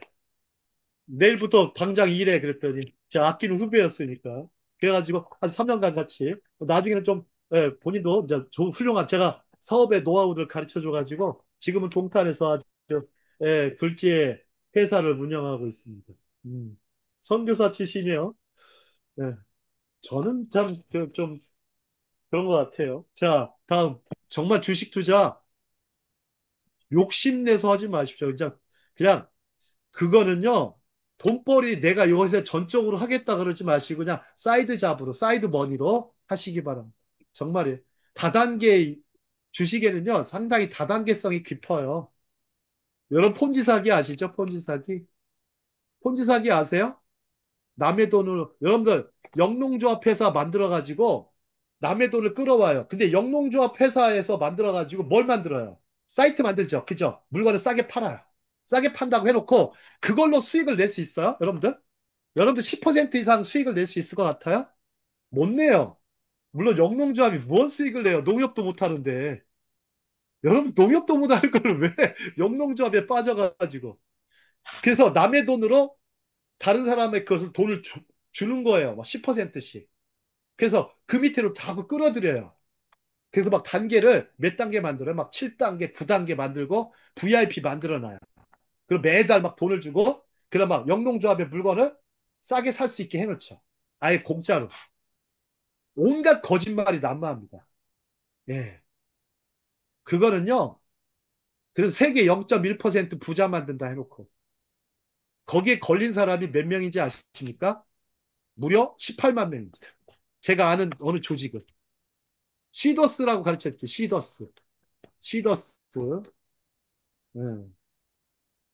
거기가 왜요? 나쁜 놈들이냐면, 성경의 말씀을 따와요. 저도 깜짝 놀랐어요. 팔아볼래? 팔아볼래가 이미 있던데, 가게가. 그죠? 영숙연구원 대구에 있어요, 없어요? 신기해요. 그거. 네, 카페 이름이더라고요. 네, 파라블레. 그러면 시더스는 뭐야? 백향목이에요, 백향목. 네. 그렇게 끌어들여가지고 기독교인이 돈이 많잖아요. 그러니까 기독교적인 용어를 써. 그 이단이 하는 방법들이에요. 그러니까 이단도 다단계를 가지고 하는. 여러분, 단계가 많아지면요, 사람들은 뭔가 있는 것 같아. 자꾸 환상에 빠져요. 자, 그러니까 여러분들 뭐가 필요한 거예요? 정말 지혜가 안 필요하겠어요? 상식도 필요하고, 지식도 필요하고, 지혜가 필요하지 않겠어요? 그죠? 그것도 바른 지혜, 바른 지식이 필요하지 않아요. 그걸 분별력이라고 할 수 있겠죠. 예? 여러분 당장 지금은요, 별로 가진 거 없어도 괜찮아요. 생각 자체가 바르면요, 인적 재산 늘어갈 것이고, 지적 재산 늘어갈 것이고, 물적 재산은 계속 늘어가게 되어 있어요. 그리고 또 생각 자체가 바르다 보니까 절제력을 발휘해서, 그리고 남들한테도 절제할 수 있도록 도와주죠. 남을 잘 어드바이스 해주고, 코칭도 해줄 수 있단 말이에요. 삶이 모범적이 된다는 얘기예요. 삶이 모범적이 된다는 거예요. 자, 그 다음에 여러분들 다음 장 보시죠. 자, 이제 미국은 그렇다는 거죠. 자, 우리나라 한번 볼까요? 우리나라? 자, 우리나라는 어떨까요? 우리나라는 좀 이상한 나라예요. 자, 우리나라에서는요, 1세대를 볼까요? 1세대? 1세대는요, 검소하고 막 살면서 고생고생해서 마침내 큰 재산을 모아요. 그죠? 이제 물적 재산만 많이 모아. 막 소위 짠물 경영, 짠물 인생을 해서 재산을 모아요. 인천물 짜다 짜다 해도 이 사람들보다 짜진 않아요. 두 번째 세대는요, 대학을 졸업하고 고급 옷, 고급 차를 사고 고급 아파트에 살면서 부동산에서 투자하여 상류사회로 진입하죠. 그러면서 서서히 사치에 물들어가고 돈으로 모든 것을 해결하려는 사고방식, 만무니즘이 뿌리내립니다. 그러다가 3대에 가서는 이런 부모의 경제적 기반하에서 일도 거의 하지 않고 공부도 대충 하고 물려받은 재산을 가지고 부를 세습하죠. 한국입니다. 그런데 문제는 그러다가 재산을 말아먹습니다. 여러분 말아먹는다는 게 뭔지 아세요? 왜 밥 말아먹는다니 말아먹는다. 자, 쫄딱 한꺼번에 망하는 거. 꼴딱 망하는 거죠. 자, 1단계는 뭐예요? 재산 형성기. 2단계는 안정 다지기. 3단계는 재산 탕진. 재산 탕진기. 여러분 돌아온 탕자 아시죠? 그죠? 아버지가 그렇게 읽어놨더니 그 다음에 또 이게 아들은 자 그래가지고 나중에 아버지 재산 받아가지고 안정적으로 살다가 똑같아요. 아주 누가 보고 15장 말씀하고 너무 똑같아요. 그죠? 3단계는 재산 탕진을 해버립니다. 여러분 왜 그럴까요? 자기 힘으로 벌어본 적이 없는 사람은 이렇게 되거든요. 정말 피와 땀과 눈물을 내서 일해보지 않으면 이런 거를 할 수가 없죠. 자, 한국의 가문이, 한국에는 명문가가 있습니까? 소위? 백성기 목사님 어떨 것 같으세요? 한국에는 명문가라는 게 존재합니까? 있긴 있는 것 같은데, 드물죠. 예, 맞습니다. 그러면 우리가 크리스찬들은 뭐를 해야 되겠어요? 드무니까 빛과 소금이라는 것이 뭐냐면요. 다른 말을 바꿀게요. 명문가가 되는 거예요. 빛과 소금의 역할은요. 명문가가 되는 거예요. 명문가를 만들어 가는 거예요. 뭐가 있는 거 명문가에는 철학이 있겠죠. 그죠? 신앙이 있어요. 지성이 있고 훌륭한 인간 관계력이 있고 그죠? 그게 있는 거예요. 그런데 그거를 계속해서 물려준 나라 민족이 유태인들이에요. 유태인들은 그 많은 부를 쌓으면서도 크게 타락하지 않아요. 몇몇 사람은 있겠죠. 참 신기해합니다. 저는. 참 신기해요. 하나님을 경외하는 정신, 여기부터 시작하죠. 그래서 하나님을 경외하는 것이 지식의 근본, 지혜의 근본으로 하맛 민족이기 때문에 가능한 것 같습니다. 자, 한국 민족 보세요. 재산 보존에 실패하는 가장 큰 이유는 자, 조갈렙 성사님 읽어주실까요? 물적 재산과 지적 재산을 아래에 두고 물적 재산에 거의 전부를 집중하기 때문이다. 예, 아멘입니까? 동의하시죠? 예, 충청도 말로 그려, 그리하십니다. 그려, 그러네, 그죠? 음. 자, 이런 걸 쓰는 게 참 어렵더라고요. 어렵던데. 네. 자, 다음 거 보시죠. 한국의 부자들, 여러분 부자라는 기준이 보니까 얼마인지 아세요? 최소 70억. 그 우리는 뭐, 뭐, 이거는 좀 기분이 나쁘니까 넘어갈게. 최소 70억이래. 뭔 의미가 있어요? 7억이나 70억이나 뭔 의미가 있냐고. 그죠? 일정 수준 넘어가면 만족들 없습니다. 자, 그럼 우리는 왜 일하는 걸 한번 고민해 볼까요? 우리는 왜 일하는가? 자, 육하원칙, OW, 1H 매직을 한번 보시죠. 자, 여러분, 육하원칙에 대해서 참 잘 아실 거예요. 여러분들, 어떤 이 말을 할 때나 행동할 때나 글을 쓸 때나 사업을 할 때나 혹은 교육을 하거나 뭘 가르치는 일을 하더라도 이 육하원칙에 기초해서 한번 해보세요. 대화든 뭐든 이 육하원칙대로 안 되는 게 없어요. 이게 매직이에요, 매직. 매직이에요. 자, 제가 이제 펜실베니아 경영대학원에 애덤 그랜트 교수라는 분이 있는데 이분이 이제 딱 보니까 why, 이유를 좀 알자. 이유, 목적을 그런 것을. 혼자 회사가 Y가 없는 걸 발견했대요. 그래서 Y를 도입하자 생산성이 크게 향상이 되었어요. 왜 그럴까? 사람들은 의미를 찾는 존재다. 아까 비터 프랭클의 말한 대로 의미를 찾는 존재라는 거예요. 본인이 사소한 일을 하더라도 뭔가에 의미를 찾아보고 싶은 거예요. 자, 그래서 Y, 외의 힘을 이용하였다. 그는 Y의 5분간의 시간 투자가 생산성을 2배로 늘렸다는 사실을 발표하였다. 여러분들 현명한 여러분들 나무꾼 있죠. 나무꾼들은요. 나무를 그냥 도끼로 칠 때 어떻게 합니까? 그냥 무식하게 칩니까? 아니면 어떻게 합니까? 자, 김은희 쌤. 힘 조절을 잘 해서. 네, 그건 아닌 것 같은데. 그것도 포함되긴 하죠. 자, 나무가 잘 잘라지려면 어떻게 해야 되는지를 생각해야 되겠죠. 그죠? 아, 그 Y를 찾는 거예요. 자, 그래서 도끼날을 더 갈겠죠. 날카롭게. 그죠? 그럼 날카롭게 가는 거예요. 여러분, 카부타가요. 날카롭게 도끼날을 가는 것 같아요. 그래서 한 번에 딱 배지게 만들죠. 그죠? 그게 명검이죠. 그죠? 도끼. 자, 그렇게 보셔야 되는 거예요. 그래서 여러분들, 나무 생산성과 기초해서 이유를 찾는 거예요. 내가 왜 일하는가? 뭐 때문에? 생산성 때문에. 프로덕티비티. 뭔가 생산성이 있는 거예요. 창조성과 생산성과 관련된 게 내 일이에요. 여러분들, 생산을 해야 되죠? 여러분, 돈도 생산입니까? 아닙니까? 맞춰보세요. 돈을 만드는 거. 생산이에요, 여러분들. 내가 일해서 만드는 거예요. 그래서 make money라는 단어 쓰죠. 돈을 번다는 얘기를. 그 생산성을 높인다. 그럼 왜라는 이유를 알면 그만큼 내가 더 많은 것을 얻을 수가 있다. 그러면 뭐를 많이 던져야 된다? 질문을 던지면 내가 얻을 수 있는 게 많구나. 그죠? 질문을 던지는 것. 그 질문을 안 던지는 것은 생산성이 또 떨어지죠. 네. 자, 철학자 니체가 이런 얘기 했어요. 우리가 살아가야 할 이유를 안다면 어떤 고난도, 고통도 이겨낼 수가 있다. 중요한 것은 인생의 의미, 일의 의미이다. 그리고 목적이다. 의미와 목적이 이끄는 삶은 생산성, 프로덕티비티를 최상으로 끌어올리는 정신적 작용이다. 예, 저는 이제 MBA를 하면서 MBA의 책들을 뭐 수도 없이 많이 읽어봤지만 참 기억나는 것들은 몇 개 없어요, 사실상. 왜요? 우리가 정말 임팩트한 뭐 자극을 받기 전에는 어려워요. 지식이라는 것도요. 뭐가 자극이 오고 막 충격적인 뭐가 있어야 다가오지. 그냥 두루뭉실해가지고 그동안 배운 것들은요. 다 사라져요.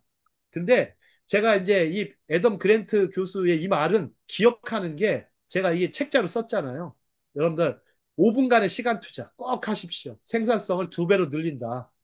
2배로 늘린다. 꼭 하십시오. 내가 왜, 내가 왜 이 일을 할까? 내가 왜 이 공부를 할까? 나는 왜 목사가 되었을까? 나는 왜 이렇게 하면서, 음. 자, 이렇게 자신이 왜라는 질문. 혹시 책 중에 잘 팔리는 책 있죠? 아이들 교재. 유일하게 제일 많이 팔리는 거, Y 시리즈. Y를 붙였더니 그냥 돈이 됐대요. 원래가 Y가 아니었대요. Y가 아니었대요. 근데 안 팔렸대요. 그 당시에는. 처음에 이 책이. 이게 책 중에요. 제일 많이 팔린대요. Y 시리즈. 이거는 없는 집이 없다고 그러죠. Y 시리즈. 혹시 은희쌤 집에도 Y 시리즈 있습니까? 없어요. 없어요? Y? 예, 영숙쌤 집은요? 아, 네. 근데 있었는데 아이가 크면서 정리했습니다. Y. 예. 계속해서 Y를 달아주시기 바랍니다. 호기심을 계속해서 유지하는 게 중요해요. 예. 저희 집에도 무려 100권 정도 있습니다. 그렇게 참, 많아? 아, 예. 글쎄. Y책이 그쪽 출판사에만 있는 게 아니에요. 음, 미국에서 나오는 교재도 있어요. 네. 자, 자, 이제는 여러분들 한번 생각해 볼까요? 해야 할 일과 하지 말아야 할 일. 여러분 한번 생각해 보시죠. 그러면 여러분들 왜 일하는가를 지금 생각을 좀 하지만 또 중요한 건 뭐예요? 해야 할 일이 있고 하지 말아야 할 일이 있더라는 거죠. 그죠? 좀 생각해 볼까요? 보통 일반 강사들은요. 제가 이제 기업체 강의도 가끔씩 나가지만 강사들은 꼭 떠드는 거 보면은 생산성하고는 관련이 없어요. 그냥 재밌기만 해요. 내가 뭐가 남는 게 없어. 대체적으로. 그냥 생산성이 너무 없어요. 하지만 저는 생산성을 좀 높이고 싶어요. 여러분들이 이제부터 좀 달라져야 되는 거죠. 자, 위 세 경영자들 볼까요? 세 경영자들이 누굴까요? 아까 자, 인적 자원, 지적 자원, 그다음에 뭐야? 재산, 그다음에 물적 자원. 자, 오랫동안 기업들이 무엇을 해야 하는지에 집중적으로 잠깐만요. 조언을 했다. 하지만 개인이 높은 성과나 성취를 올리는 비결에 대해서는 무엇을 하지 말아야 하는지에 대해서 집중적으로 조언을 했다. 아, 새 경영자가 누군가 했더니 자, 누구냐면 유명한 세 명의 경영자가 있습니다. 누군지 아세요? 자, 누구냐면 자, 한번 멤버해 놓으세요. 피터 드러커. 뭐가 빠졌는데요? 피터 드러커.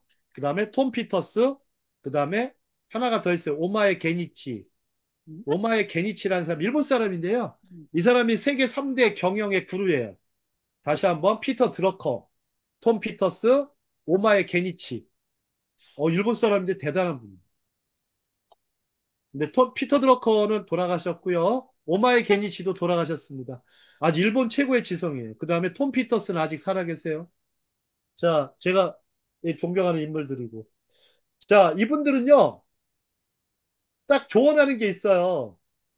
딱 집단의 조언, 집단에 강하게 저거하지 않아요. 개인에게 집중해요. 그래서 리더십에 집중하고 개인의 성과, 개인의 생산성에 집중합니다. 그래서 이분들은 지혜롭고 현명한 개인이 되어야 된다 이런 얘기를 해요. 자, 은희쌤 한번 이 부분 읽어볼까요? 컴퓨터 거. 우리가 너무 많은 시간을 부차적인 일에 사용하며 쓸데없는 일을 제거하지 않는다. 집중을 방해하는 모든 요소를 제거하라. 자, 너무 많은 시간을 부차적인 일에 사용하며 쓸데없는 일을 제거하지 않는다. 한번 제거해 보세요, 여러분들. 한번 오늘부터 오늘 이렇게 끝나셨죠? 한번 목록을 정해서 내가 부차적인 일 뭐 하고 있는지 한번 제거해 보십시오. 그리고 집중을 방해하는 모든 요소들을 제거하시기 바랍니다. 그래가지고 뭐를 하는 거야? 시간을 확보하는 거예요. 의미 있는 시간을 확보하자는 얘기예요. 의미 있는 시간, 목적이 있는 시간을 확보하자는 것입니다. 그렇지 않으면 여러분들은 계속해서 여기에 소용돌이 속에서 휩싸여서 계속 살 것입니다. 끝까지 계속해서 반석의 집이 아니라 모래 위에서 계속해서 집을 짓게 되겠죠. 자, 인생의 지혜 질문 가볼게요. 자, 여러분 한번 지혜 질문 제가 한번 질문을 만들어 봤어요. 어느 날 2천만 달러를 상속받았는데 여러분들요, 나이가 60살이라고 할게요. 남아있는 수명이 10년뿐이면 어떤 식으로 행동을 바꾸겠는가? 그리고 무엇을 그만둘 것인가? 여러분들 10년이 남아있어요. 2천만 달러면 얼마죠? 어마어마하죠. 200억이 넘는 단원 돈입니다. 200억이 넘는 돈인데요. 200억이라고 할게요. 여러분 10년밖에 안 남았어요. 자, 이 질문은요. 이 질문은 제가 만들어 본 질문이에요. 10년뿐이라면 어떡하지? 이거의 질문 가지고 여러분들 한 2시간 동안 토론한 적이 있었는데요. 자, 이 얘기는 앞에 얘기랑 연결이 돼요. 자, 출애굽기 20장에 가보면 시나이산에서 모세가 10계명을 받습니다. 10계명 중에서 8계명은 하지 말아야 된다. 하지 말아야 될 일이에요. 그 하지 말아야 될 일 뭐가 있었죠? 낭송비하지 말. 속출하지 한번 보실까요? 말라. 남의 그렇죠. 욕을 그러면 여러분들 실수하지 이게 살인하지 낭비되는 말라. 시간이에요. 음. 거짓말을 한다든지, 남의 물건, 시간을 뺏는다든지, 남의 동전을 뺏는다든지. 이게 낭비되는 시간들이에요. 하지 말라. 그러면 해야 할 일은 뭐죠? 반드시 해야 할 일은 안식 안식일을 거룩하게 지켜라. 지켜라. 그죠? 또 이웃을 사랑하라. 내 부모를 부모 공경하라. 공경하라. 그러면 여기 보십시오. 그러면 가정일에 충실하라는 얘기 하나 하고요. 또 하나가 뭐예요?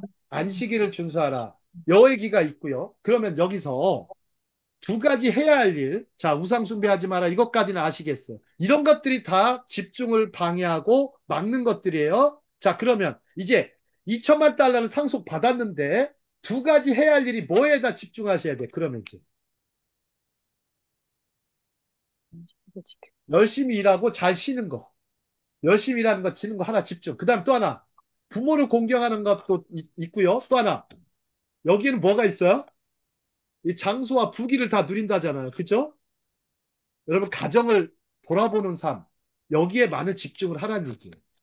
여러분들 재산이 많이 있잖아요. 제 작은아버지 말씀드릴게요. 작은아버지는요, 한 400억 대 부자셨어요. 땅이요. 얼마나 부자셨냐면, 보령에서 아마 두 번째로 부자셨는데, 이분이 어떻게 해서 재산을 이렇게 형성하셨냐면, 학교에 이제 교육청장까지 하셨어요. 아버지의 또 동생이니까.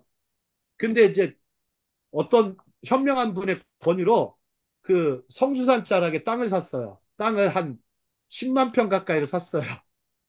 미쳤지. 그때 값이 엄청 쌌대요. 평당 600원? 음, 평당 600원, 700원 하던 시절이었대. 옛날에 그 땅이 한 15년인가 20년이 지났어요. 10만 평이 아니구나. 3만 평 정도 됐는데, 근데 그 값이요, 무려 몇 배가 뛴지 아세요? 거기에 터미널이 갑자기 들어섰어요. 터미널이 들어가 있다 해서. 아니, 세상에 산자락에. 아니, 터미널이 산자락에 이렇게 해놨는데, 그래가지고, 대천 해수욕장이, 보령 해수욕장이 보이는 곳에 땅을 샀어. 그래가지고 거기 일대를 했는데, 3만 평 중에 2만 7천 평 정도 하나 팔렸어요. 그게 받은 돈이 400억 정도 받았어요. 그리고 3천 평이 그래도 남았어요. 그 3천 평 중에, 그런 어떻게 하셨을까요? 자, 작은아버님은요, 이제 교회도 출석하셨지만, 술을 워낙 좋아하셨죠. 그래서 또, 이거를 어떻게 하셨냐면, 반은요, 친구들한테 쓰시고, 반은 다 가족, 집안 친구를 다 눌러주셨어요. 심지어 그때 제가 유학을 갔는데, 유학 갔을 때 유학비의 대부분을 저한테 대주셨어요. 왜 그랬는지는 나중에 말씀드릴게요. 그리고 각자, 저기, 사촌들, 조카들 있죠? 조카들한테 다 집 한 채씩을 주셨어요. 거의. 집 한 채 사업할 수 있도록. 집이 있어야 된다, 사람이. 다들 어려웠거든요. 열심히는 사는데 다 어려웠어요. 그러면서 재산을 다 거의 다 쓰시고 이렇게 돌아가셨어요. 77세에 일기로. 불과 4년 전에 돌아갔습니다. 응? 자, 그래서 저는 항상 그 해야 할 일을 꼭 하고 가셨다는 생각을 가끔 하고 10계명 중을 가끔 생각해 봅니다. 우리가 해야 될 건 이제 뭔지 아시겠죠? 여러분 투자할 게 뭔지. 여러분들 왜 열심히 일해야 되는지. 가족을 해. 그 다음에 열심히 또 안식하셔야 돼요. 이제 언젠가 하나님 나라에서 영원히 안식하겠죠. 그죠? 여러분들 주일 성수. 그래서 중요한 겁니다.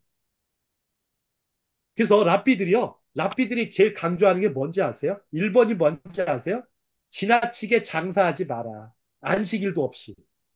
지나치게 장사하지 마라. 그럼 죽는다. 이렇게. 타락한다는 얘기예요. 물질주의자로 변로한다. 그죠? 속물로만 지배. 여러분들 이제 중요한 거 가르쳐 주셨어요. 이거는요, 모르겠어요. 저는 워낙 성서학을 공부한 사람이고 경영을 같이 공부하는데 하나님은 수시로 참 일단 많은 영감들을 주셨던 것 같아요. 그러면서 이렇게 좀 개념을 많이 주셔서 이 개념식으로 딱 풀어나가니까 참 성경을 공부하는 게 너무 재밌어요. 아주 재밌어요. 자, 그러면 이제 생각해 볼까요? 인생의 좌우명. 이제 좌우명 볼까요? 여러분들 아까 해야 할 일과 관련돼서 있다고 그랬죠. 그죠? 자, 이스라엘의 현자 랍비 힐렐의 말을 항상 가슴에 새겨야 돼요. 내가 나를 위하지 않으면 누가 나를 위해 줄 것인가? 이거. 내가 아니면 누가? 자, 지금 하지 않으면 언제 할 날이 있겠는가? 어? 지금 아니면 언제? 자, 내가 아니면 난 me, who, 난 now, when 이런 말이에요. 영어로. 이 두 문장이 나를 지금 여기에 존재하게 이끌었다. 나의 가장 오랜 친구이자 눈 밝은 동행들이다. 이건 힐렐이 말을 한 거예요.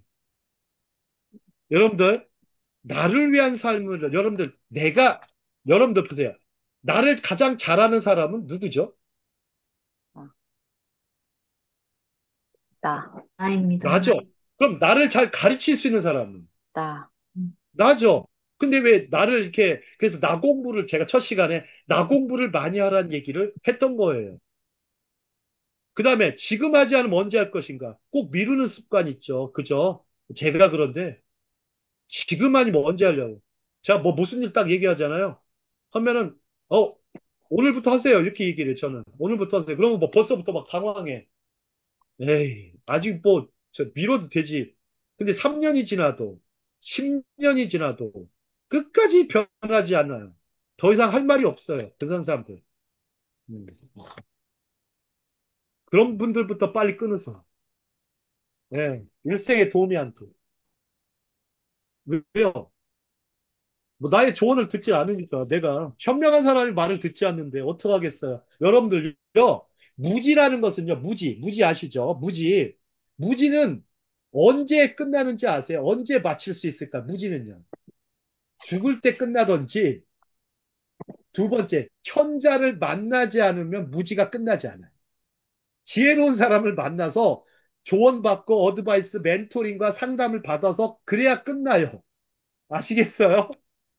하나 더 있을게요. 성령 받아야 끝나요.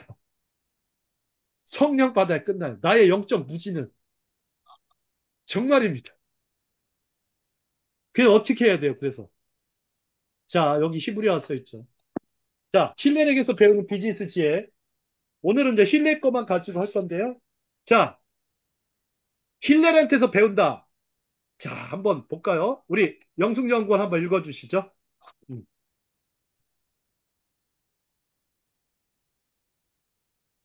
힐렐은 말한다. 대중에게서 벗어나지 마라. 그대가 죽는 날까지 너 자신을 믿지 마라. 벗의 입장을 헤아리기까지 벗을 심판하지 마라. 마지막까지 들을 수 있을지라도 지금 들어서는 안 되는 것을 묻지 마라. 언젠가 한가할 때 배울 수 있다고 말하지 마라. 아마도 너는 그 시간을 얻지 못할 것이다. 네, 참. 자, 힐렐은 참, 힐렐은요, 아들이 여호수아고요. 여호수아고, 그 아들님이 가말리엘이고요. 그분의 제자가 사도 바울이죠. 여러분들 참, 이 힐렐은 참 엄청난 분입니다. 아마 한국에서는 힐렐을 제일 많이 아는 사람은 아마 저일 겁니다. 예, 아는 사람이 없죠. 누가 뭐 힐렐을 뭐, 책에서 배울 일은 없을 겁니다. 자, 다음 장 볼까요?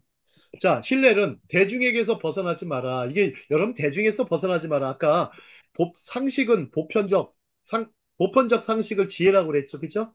여러분들 대중에게서 벗어나지 마라. 힐렐은 원래요. 바벨론의 거상의 후손이었다고 그래요. 그래서 대도시에서 예루살렘까지 토라 유학을 했습니다. 성경 유학을 한 사람이에요. 그래서 바벨론에 있다가 그는 비즈니스 마인드에 철저했어요. 이 사람은 먼저 대중에게서 고립되는 생활을 하지 말라는 것이에요. 그래서 이 사람은요, 혼자 있는 것이 나쁘다라는 성경 말씀, 독처하는 건 안 좋다라는 것을 빨리 발견하고, 일단은 고립적인 생활, 그 대중에서 벗어나지 않으려면 뭐 해야 돼요? 결혼해야 돼요. 결혼이 뭐야? 사회를 형성하는 거죠. 가정을 갖고, 그죠? 사회를 형성하는 거예요. 여러분들, 우리가 사회 속에 있다고 생각하지 마세요. 내가 사회를 형성하는 사람이에요. 그죠? 자, 그리고 학문이나 비즈니스는 반드시 한두 사람으로 되지 않죠. 이때 써는 팀의 지혜. 팀의 지혜가 필요하고 협력이 필요하다. 여러분들, 솔로몬의 지혜는 단순히 솔로몬 개인의 지혜였을까요? 아니라고 봐요, 저는. 팀의 지혜가 있었어요. 팀의 지혜가 있었어요. 솔로몬 팀이 있었어요. 지혜팀이 있었어요. 위즈덤 팀. 그죠? 여러분, 세계적인 기업들, 기관들, 단체들, 학교들 보시면 다 팀의 지혜가 있었어요. 자, 사람들은 희로애락을 나누며 일상의 생활을 영위해 나가야 한다. 비즈니스는 대중성을 가져야 한다. 것은 실무 경험이나 실무 지식도 사람들의 현장과 현실에서 배우지 않으면 안 된다는 것이다. 제가 뭐라고 했어요? 우문현답. 첫 번째, 우문현답 뭐라 했어요? 우문현답. 조갈래셨나요? 자, 우문현답이 뭐라고 했죠? 저기, 백성기 목사님 기억나세요? 우문현답.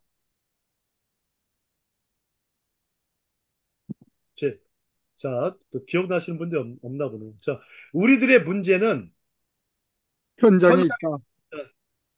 우리들의 문제는 현장에 답이 있다. 자, 책 속에 답이 있는 게 아니고, 책 속에 뭐 길이 있는지 모르겠어요. 책 속에 길이 있습니까? 뭐, 아무리 봐도 길은 없던데. 네.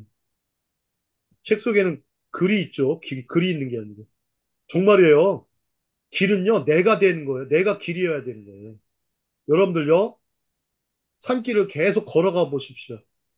가던 길 계속 남이 안 가던 길을 계속 가보십시오. 결국 사람들은 그 사람을 길이라고 불러줄 것입니다. 오늘 아침 신문기사 보니까요. 조선일보인데요. 로버트 프루스트가 나와요. 로버트 프루스트가 쓴 시가 있죠. 가보지 않은 길. 두 갈래 길 아시죠? The Road Not Taken이라는 영어로 쓰죠. The Road Not Taken. 가보지 않은 길인데요. 그 글이 잠깐 나왔어요. 그러면서 다시 읽어보는데, 사람들은 가본 길로만 계속 가더라는 거죠. 그죠? 남이 갔던 길로 가든지, 그냥 넓은 길로 가는지, 너구나 아는 길로 가든지, 그렇더라는 거예요. 근데 그 글 중에 하나가 인상적 깊은 말이 있어요. 왜 남의 가보지 않은 길을 안 가느냐? 그 대목에, 그대는 왜 남이 안 가본 길을 안 가느냐라는 말이 되게 인상적이에요. 그대는 왜 남이 안 가지 않은 길을 가지 않느냐? 아, 이런 질문은요, 굉장히 아주 대단했던 것 같아요. 아, 위대한 질문 같아요. 우리는 좀 위대해지고 싶잖아요. 위대해져야 됩니다. 그레이트 맨이 돼야 됩니다. 스몰맨에서 그레이트 맨으로. 아니, 마징가도 그레이트 마징가가 있는데, 왜 인간은 그냥 스몰맨으로, 스몰 시티즌으로 살려고 그래요? 응. 바보는요, 그 쇼펜하우어가 뭐라 그래요? 바보는 약도 없대잖아요. 무지를 깨우치기 전에는 절대 죽어서 끝나든지, 현자를 만나든지, 셋 중 한 가지 성령을 받든지 어떤 거 하실래요? 제일 빠른 방법이 성령께 간구하는 게 제일 빨라요. 정말. 예. 현자는 찾아보기 어렵거든요. 예, 저는 요즘 가끔 그런 소리는 듣더라고요. 아, 예전엔 잘 못 들었는데, 랍비라는 소리를 들으니까 굉장히 감사해요. 네. 아직 랍비가 아닌데. 자, 다음. 그대가 죽는 날까지 내 자신을 믿지 마라. 이거 참 중요한 것 같아요. 자, 자신을 과신하지 않으면서 겸허하게 선조들이나 선배들의 말에 귀를 기울이라는 것이다. 그죠? 이것은 자신에 대한 믿음을 갖지 말라는 말보다는 자신에 대한 지나친 믿음이 자칫 화를 불러올 수 있다는 것입니다. 자신감은 중요하죠. 비즈니스는 철저히 경험의 산물입니다. 그래서 경험이 많을수록 자신감도 높아집니다. 경험을 많이 한 지혜로운 선배들, 경제 교관의 말들을 많이 들어야 됩니다. 그래서 경제학서를 많이 읽어보시기도 하지만 주로 여러분들 혹시 대담들을 많이 보세요. 이 사람들의 강의나 강연들을 보시면 좋을 것 같습니다. 유튜브가 참 좋아요. 그러면서 반드시 보실 거 책과 함께 보세요. 저자 직강이 제일 좋아요. 근데 이런 사람이 있어요. 영화를 좋아하는데 영화 보기만 좋아하지 원작은 안 보는 인간들이 있어요. 그 사람들은 바보예요. 바보들의 행진을 계속할 뿐이에요. 넷플릭스 특히 보는 사람들. 그 사람들 지혜로워요? 그냥 희로애락만 즐기고 있지. 희희낙낙이 하여튼. 그거 아무짝에도 도움이 안 돼. 넷플릭스 만든 사람은 또 유태인이 있죠. 참 유태인들은 아주 남을 굴려먹는 거는 아주 재주가 대단해요. 예. 자, 많이 들으면 들을수록 확신성을 높아지고 그리고 성공률도 높아지는 것이다. 저자직강을 많이 들으시기 바랍니다. 저 같은 경우도 저자직강이잖아요. 그죠? 이거 여러분들 이런 글들을요 만나볼 수가 없어요. 왜요? 그냥 제가 쓰려니까 이게 엄청 어려워요. 어려운데 그냥 써져요. 써져요. 왜? 목적이 있으니까. 목적이 있으니까 써져요. 자, 이유를 아니까. 그 다음에 벗의 입장을 헤아리기까지 벗을 심판하지 마라. 역지사지 태도. 벗을 잘 알고 있어야 되죠. 그죠? 지피지기. 지피지기를 잘해야 되는데, 멋대로 타인을 중상하거나 모략해서는 안 된다. 여러분, 험담하시면 안 되겠죠. 그죠? 험담. 험담은 모험이 아주 좋지 않은 위험한 말이에요. 위험한 말. 우선 상대와 같은 경험을 하고 상대의 입장에 설 것을 명심하라. 상대의 수준까지 이르렀을 때 판단하셔야 돼요. 우리가 정치인이나 뭐 경제인들 함부로 판단하는데 깜도 안 된 사람은 가만히 있으십시오. 모르면 가만히 있어. 모르면 가만히 있어. 저는 조금 하는데요. 여러분 모르면 가만히 있는 게 잘 상책이에요. 정말이에요. 상책. 아시겠죠? 여러분들 36개 주량랑이 최고의 상책인 거 아시죠? 그죠? 아니 상대가 상대할 만하면 붙겠지만 상대하기 힘들면 일단 도망쳐야죠. 그죠? 아니 그냥 모스키토급 플라이급이 그냥 아니 헤비급을 만났어요. 그럼 1라운드에서 어떻게 해야 돼요? 바로 누워 있어야 돼요. 어디서 붙어? 예? 옛날 최용만 선수한테 붙는 사람 봤어요. 최용만 골리앗한테 뒤지게 맞더구만 한 대 맞으니까 그냥 가던데. 아, 왜 붙냐고요? 음, 그렇죠? 자, 추측으로 사물이나 사건을 판단하는 우는 범하지 않아야 한다는 것이다. 상대의 첫인상이 좋지 않다고 해서 그 사람을 함부로 재단해서도 안 되고 상대의 첫인상이 설사 좋더라도 나중에 모습이 나쁠 수도 있다는 전제를 가져야 한다. 첫인상을 믿지는 마십시오. 예. 근데 첫인상부터 좋은 분들이 있더라고요. 근데 눈을 보면 알 것 같아요. 근데도요, 나중에 보면 결정적으로 참 남의 등에 비수 꽂는 사람들 많습니다. 예. 자, 상대방의 입장에 선다는 것은 곧 겸손함으로 무장되어야 한다. 겸손한다. 그 다음에 상대방의 마음을 읽을 수 있어야 됩니다. 지혜죠. 그게 읽을 수 있어야 된다. 그러면 어떻게 해야 되겠어요? 사람을 만날 때요. 만날 때 뭐를 가져야 되냐면 각본을 가지고 만나셔야 돼요. 내가 일단은 뭐 한다? 역지사지 태도를 갖겠다. 두 번째, 그 사람한테 배운다. 그 다음에 세 번째, 적어도 그 사람은 믿지는 않겠다. 다만 조금은 사랑하겠다. 이 정도. 여러분 사람을 신뢰하는 것은 결국에는 큰 화를 불러 일으킬 수가 있어요. 자, 다음. 자, 들어서는 안 되는 것을 말하지 마라. 참 여러분들. 자, 충분히 이해하지 못한 것을 말해서는 안 되겠죠. 그죠? 제가 지난 시간에 성공하는 사람들 7가지 습관, 그 중에 가장 어려운 습관이 5번째 습관이라고 했어요. 경청한 다음에 이해시켜라. 경청한 다음에 이해시켜라. 제가 그저께 경청 특강을 들어보니까, 뭐, 저도 옛날에 다 했던 거지만, 뭐, 들으면서도 감사했던 것은, 여러분들 혹시 크리스찬 코칭들 아시죠? 그죠? 크리스찬 코칭은요, 근데 듣는 것만 끝나는 것이 하고, 예수님께서 뭐라고 하셨어요? 너도 이와 같이 행하라. 크리스찬 코칭은 너도 이와 같이 행하라. 선한 사마리아인처럼, 그죠? 용서받은 세리처럼 너도 이와 같이 행하라 이런 건데요. 자, 경청을 제대로 하면 이해시키는 것이 수월해지겠죠. 그죠?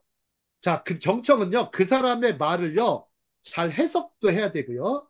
그 사람의 말을 잘 읽어내는 능력이에요. 그게 독서라는 게 책으로만 하는 게 아니고요. 상대방의 말을 잘 읽어내는 것, 자간과 행간 사이의 말들을 잘 읽어내는 것이 중요해요.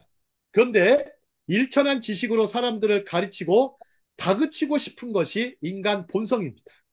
그죠? 여러분들, 말하기가 앞서다 보니까 제가 그래요. 제가 그러는데 여기 듣기보다 말하기가 너무 앞서죠. 그죠? 너무 앞서요, 우리가. 그리고 들어주려고는 하긴 하는데 어느 순간 듣는 둥 마는 둥 하게 되죠. 왜요? 왜 그럴까요? 들을 만한 가치가 없는 말이 또 많아요, 또.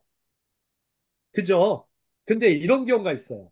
상담할 때는 좀 다를 것 같아요. 좀 문제가 있어요. 깊은 문제가 있고, 그런 거는 충분히 들어주지 않으면 안 되잖아요. 그죠? 근데 쓸데없는 말이나 뭐 말이 안 되는 거 그런 말들은 굳이 열심히 들으실 필요 없죠. 여러분들 욕을 열심히 들으실래요? 욕. 아주 욕 열심히 들으면 어떻게 돼요? 자, 김은희 쌤. 자, 욕을 열심히 들으면 어떻게 되죠? 운 나빠요. 그냥 욕 보게 돼요. 심지어 듣는 게 아니라 욕을 보게 되더라고. 욕이 막 떠다녀, 공중에. 욕 욕이 보고 공중에 기분 나쁘고. 떠다녀요. 예.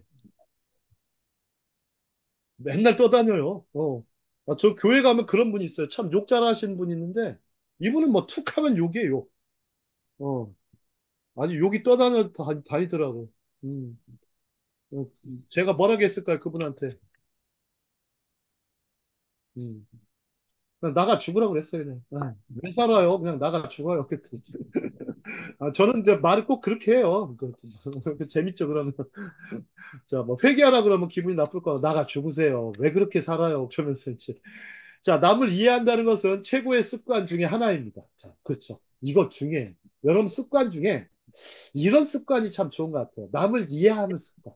남의 말 좀 들어주고 경청하는 거. 비즈니스도 그렇다면 탁월한 습관이 필요하다. 탁월한 습관이 필요하다. 자, 한가할 때 배울 것이라고 말하지 마라. 자, 여유 있는 시간은 마지막까지 오지 않을 수 있어요. 정말 여유 있는 시간은 오지 않습니다. 정말 오지 않아요. 자, 그래서 탈무드에 그런 말이 있다고 그래요. 탈무드에. 자, 자, 오늘 할 일을 내일로 미루지 말라도 있죠. 그죠? 그 맹자랑 똑같은 말이 있더라고. 오늘 할 일을 내일로 미루지 마라. 그렇죠? 여러분들, 오늘 할 일을 내일로 미루면 어떻게 됩니까? 이틀을 손해봐요. 그죠? 근데 한 달에 할 일을 다음 달에 미루면 두 달을 손해봅니다. 1년에 해야 될 일을 미뤄버리면 어떻게 되죠? 2년을 손해보는 거. 그러면 그 복구 됩니까? 손해는요, 복구가 없어요. 보통 시간 손해는요, 복구 개념이 없어요. 물적 손해는요, 때가 되면 복구할 수 있어요. 부지런히 성실히 하면. 하지만 시간 손해는 안 돼요. 특히 자, 배움을 자기 것으로 만들어라. 여기 자기화라고 쓰세요. 자기화. 내 거로 만들어. 자기화. 그걸 자기화라고 그래요. 배움의 자기화. 자, 인공지능, 메타버스, 빅데이터, 디지털, IT, 블록체인의 공부도 미루지 마라. 그냥 살짝 해보세요. 인공지능 한 권, 메타버스 한 권, 빅데이터 한 권, 디지털 한 권, IT 한 권, 블록체인 한 권, 이렇게 보면 돼요. 한 권 어떤 것만 보라 해서 제가 가장 권위 있는 거를 골라라. 가장 권위 있는 것만 보면, 그럼 어떻게 되겠어요? 내가 어느 순간 전문가 된다니까? 여러분 많은 책 읽지 마세요. 가장 권위 있는 거 한 권씩만 읽으면 돼요. 그리고 내일이 마지막 날이라고 생각하든지 오늘이 첫날이라고 생각하든지 배움의 적절한 긴장감과 즐기는 자세가 중요하다. 긴장감이 중요해요. 긴장감. 긴장감이 중요합니다. 자, 이제 한가할 때 배울 것이라고 말하지 마라. 한가한 순간은 오지 않습니다. 갈수록 더 바빠집니다. 한국 사람들 입에 달고 사는 말, 바쁘냐? 그게 질문이라고 하지. 그런 질문 하지 마세요. 그 되게 별로 좋지 않아요. 뭐, 시간 있느냐, 이런 표현도 좋지 않고요. 뭐, 되도록이면 좀 약간 창조적이고 생산적인 말을 던져주는 게 좋아요. 자, 나를 위해서 시간 내줄 수 있겠어? 이렇게 하는 거. 얼마나 좋아요. 말을 할 때. 그죠? 잠시 시간 내줄 수 있겠습니까? 자, 야, 뭐 처음부터 막, 할 말 있어. 이렇게 해버리면 무서워요. 상대가. 상대방 너무 긴장하면. 한국말이요. 여러분들 그, 언어학에서는 뭔지 아세요? 그래가지고 아이들이 기가 많이 죽는 말이 많대요. 그러니까 한국 언어가 훌륭한 거 알아요. 물론 세종대왕만 훌륭해. 한국 백성은요, 훌륭한 사람 거의 없어요. 명문가 아까 없다겠죠? 똑같아요. 훌륭한 사람 없어요. 왜? 무슨 언어 쓰기 때문에. 긴장 언어를 많이 써요. 긴장어. 그러니까 뭐를 바꿔야 돼요? 언어의 체계를 바꾸는 게 아니라 우리의 사고를 바꿔야 된다니까.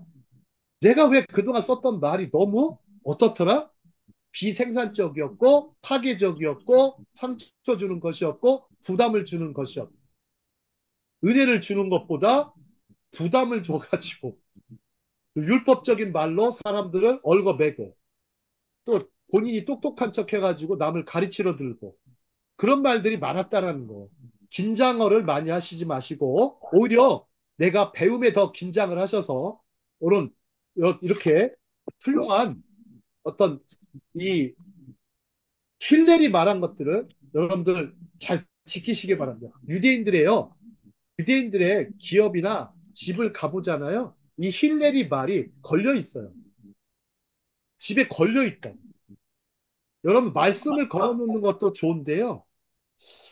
글쎄요. 말씀을 많이 걸어놓는 거 걸어놓으면 마치 영적으로 보일 수는 있지만 어찌 보면 그 말씀을 무시하고 살 수도 있어요. 근데요. 지혜로운 말은 좀 많이 걸어놓으세요. 수시로. 액자로 만들어가지고 하든지 프랑카드를 달든지 조그맣게. 요즘은 참 예쁜 게 많던데. 아크릴로 붙이든지. 정말 그래 보세요. 1년의 목표도 예를 들어서 새해가 되면 있잖아요. 아예 아크릴로에 하나 제작을 하세요. 올해 목표를 딱 붙여놓으세요. 아예. 회사 가면 다 붙어 있잖아요. 그죠? 근데 회사에, 근데 구체적으로 한번 붙여놓으세요. 아크릴로 작업을 해서. 내가 지금 보험사원이다 그러면은 한 달에, 하루의 목표, 일주일의 목표, 한 달의 목표, 이렇게 짜놓으세요. 아니면 상반기 목표, 하반기 목표. 이렇게 해서 그렇게까지 목표를 일시백천만 행식 방식으로 붙여놓으셔도 돼요. 여러분들 일시백천만 아세요? 일시백천만? 일시백천만 운동. 여러분 카네기 아시죠? 카네기. 카네기, 제가 카네기 협회의 회원이었는데요. 카네기 협회는요, 일시백천만 운동을 합니다. 일시백천만은 뭔지 아세요? 1번, 1. 하루에 1시간 기도, 묵상, 명상을 하라. 1시간 기도, 묵상, 명상. 이게 1시간이에요. 1시간. 자, 그 다음 10. 팁은 뭔지 아세요? 하루에 10번 칭찬하고 격려하라. 다른 사람들은. 적절하게 10번 칭찬하고 격려하라. 여러분 보세요. 이게 뭐, 이렇게 말을 하면 긴장어가 아니고 뭐야? 축복의 언어를 쓰라니. 축복의 언어. 10번. 그래서 먼저 오늘 아침 일찍 일어났네. 아유 부지런도 해라. 이렇게 아이에게 좀 늦게 일어나면 네가 어제 전에 늦게 잤구나. 이렇게 상황을 이해해주고 그래도 학교를 갈 때 되면 조금은 일찍 일어나야 한다. 또 이렇게 제시도 해주고 그죠?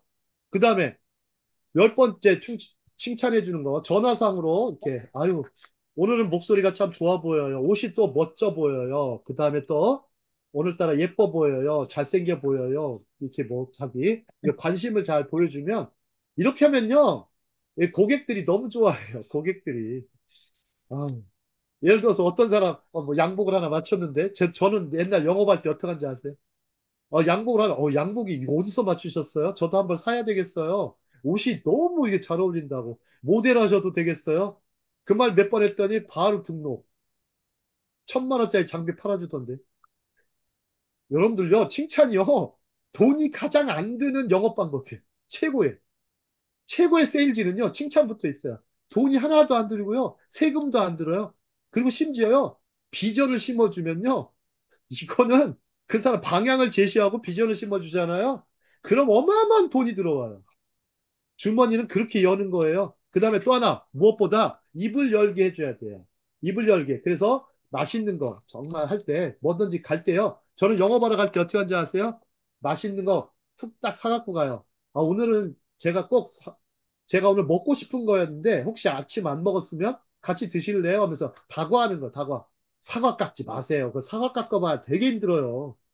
꼭 손님 오면 사과 깎다. 그러지 마시고, 보편적인 거 해주세요. 뭐 브레드, 커피 이런 거가 좋아요. 예. 하여튼 좀 맨날 사과 깎고 있어가지고 아직도 신방하면 사과 깎더라고. 제발 그러지 마세요. 아주 그 긴장하는 거예요, 사람. 무슨 뭐 사과 장사한테 미안하지만 사과는 가끔 깎으세요. 아니면 수박을 깎으세요. 차라리 수박을 내놓던지. 네. 자, 어떤 분은 제발 그러지 마세요. 아시겠죠? 좀 머리를 좀 쓰고 살아요. 제발 좀. 네, 아시겠죠? 자, 다음. 자, 돈은 지불하고 이제 가치를 살아. 자, 여러분 보세요. 돈은 지불하고 가치는 살아. 지혜를 살아. 자, 여러분들 이제 유태인들은 또 맨날 보면 우리가 토라나 탈무드만 연구하는 사람들 오해하기 쉽죠. 자, 그럼 생각해봐요. 랍비들은 과연 그렇게만 사냐 이거예요. 반드시 자신의 생업 기술을 가지고 있었다. 자, 힐렐은요, 뭔지 아세요? 힐렐은 나무꾼이었어요, 나무꾼. 돈이 없어가지고, 나무 팔아가지고, 장사했대요. 장사해가지고, 수업료 지불했다고 합니다. 자, 세상의 길을 걸으면서 토라를 배우는 것은 아름다운 일입니다. 자, 두 가지에 몰두하는 것은, 죄악을 잊게 합니다. 보십시오. 자, 일체의 생업이 없는 토라의 그 끝은 무로화하여 죄악만을 나타낸다. 여러분들, 토라 연구하는 사람, 성경 연구하는 사람들은요, 죄악을 나타내요. 이건 미신 아보트. 정말 맞는 것 같아요. 정말 성경만 내립다 파는 사람들은요, 인문학을 멀리한 사람들은요, 화가 있을진저. 바리새인들 뭐라고 하신 거 예수님께서? 화가 있을진저 그러신 게 왜 나온지 아세요? 여러분들 예수님도요, 탈무드에 정통하셨다니까? 예수님이 힐렐의 말도 인용하셨잖아요. 힐렐의 말이 뭐가 있어요? 힐렐이 쓰던 말이 뭐죠? 거룩한 것을 개에게 던지지 말아가 힐렐의 말이에요. 또 뭐에 또 있어요? 돼지에게 진주를 던지지 마라. 발로 찢을 까노라. 이것도 힐렐의 말이에요. 그걸 예수님이 인용하셨다니까? 여러분들, 예수님을 너무, 여러분들, 예수님은 물론 하나님의 아들로서 오셨죠. 하지만 저는 이런 얘기하고 싶어요. 예수님을 우상 숭배하지 마라. 예수님을 우상 숭배하지 마라. 왜요? 사람이면서 하나님은부터 사람이니까, 그죠? 하나님의 아들로서의 입장과 하나님의 사람의 아들로서의 두 가지 입장을 다 봐야지. 어떤 사람은 한쪽에만 치우친 사람이 있어요. 신학의 두 갈래라고 해요. 어쩌면 이거는 신학의 두 갈래. 너무나 예수님 신성시하는 거예요. 어떤 사람은 너무나 인성시만 해요. 이거는 철저히 잘못된 거예요. 우리도 마찬가지예요. 신앙생활이지만 생활신앙이 되어야 되고 또 하나 우리의 너무, 생업이 꼭 있어야 돼요. 먹을, 근데 너무 먹으면 하나님과 안 돼. 문제는 일을 가지셔야 돼요. 10시간 먹으면 안 되겠어. 그 일이 좋다고 그러면 그 일을 가지셔야 돼요. 그것이 부정하지 않으면 일을 가지셔야 돼요. 제가 아는 목사님은요, 경찰관이세요. 제가 경찰대학교 강의 갈 때, 그분이 목사님이 되는 줄 몰랐어요. 아니, 교수예요, 교수. 아니, 경찰 학교의 교수예요. 교수인데, 아니, 수요일 날 제가 강의를 갔는데, 수요일 날 좀 늦게 왔어요, 제 강의에. 아니, 저녁 때 강의하니까. 아니, 왜 이렇게 늦게 왔냐 했더니, 교회를 다녀왔습니다. 왜요? 그랬더니, 제가 목사입니다. 그래요? 수요 예배를 섬기신다고? 아니, 어디, 야, 깜짝 놀랐어요. 그러면서 그 학교의 직원들을 데리고 가서 예배를 같이 한다고. 참 좋은 것 같아요. 이 생업이 있는 목회자들은 이렇게 그러면서 교수 역할 하면서 그러면서 다 항상 스마일 해주고 그리고 또 생도들 섬기는 모습이요. 보니까 거기 뭐 몇십 명한테 커피를 다 돌리더라고요. 한 30명 정도 제가 강의를 했었는데 그 교관들부터 뭐 변호사도 있었어요. 제가 뭐 그래도 경찰 저기 대학교 그쪽에 강사할 정도면 저도 뭐 실력이 있는 거 아닙니까? 근데 이제 거기서 리더십을 가르쳤는데 자, 그 영향력은 그렇게 나타내는 거거든요. 그죠?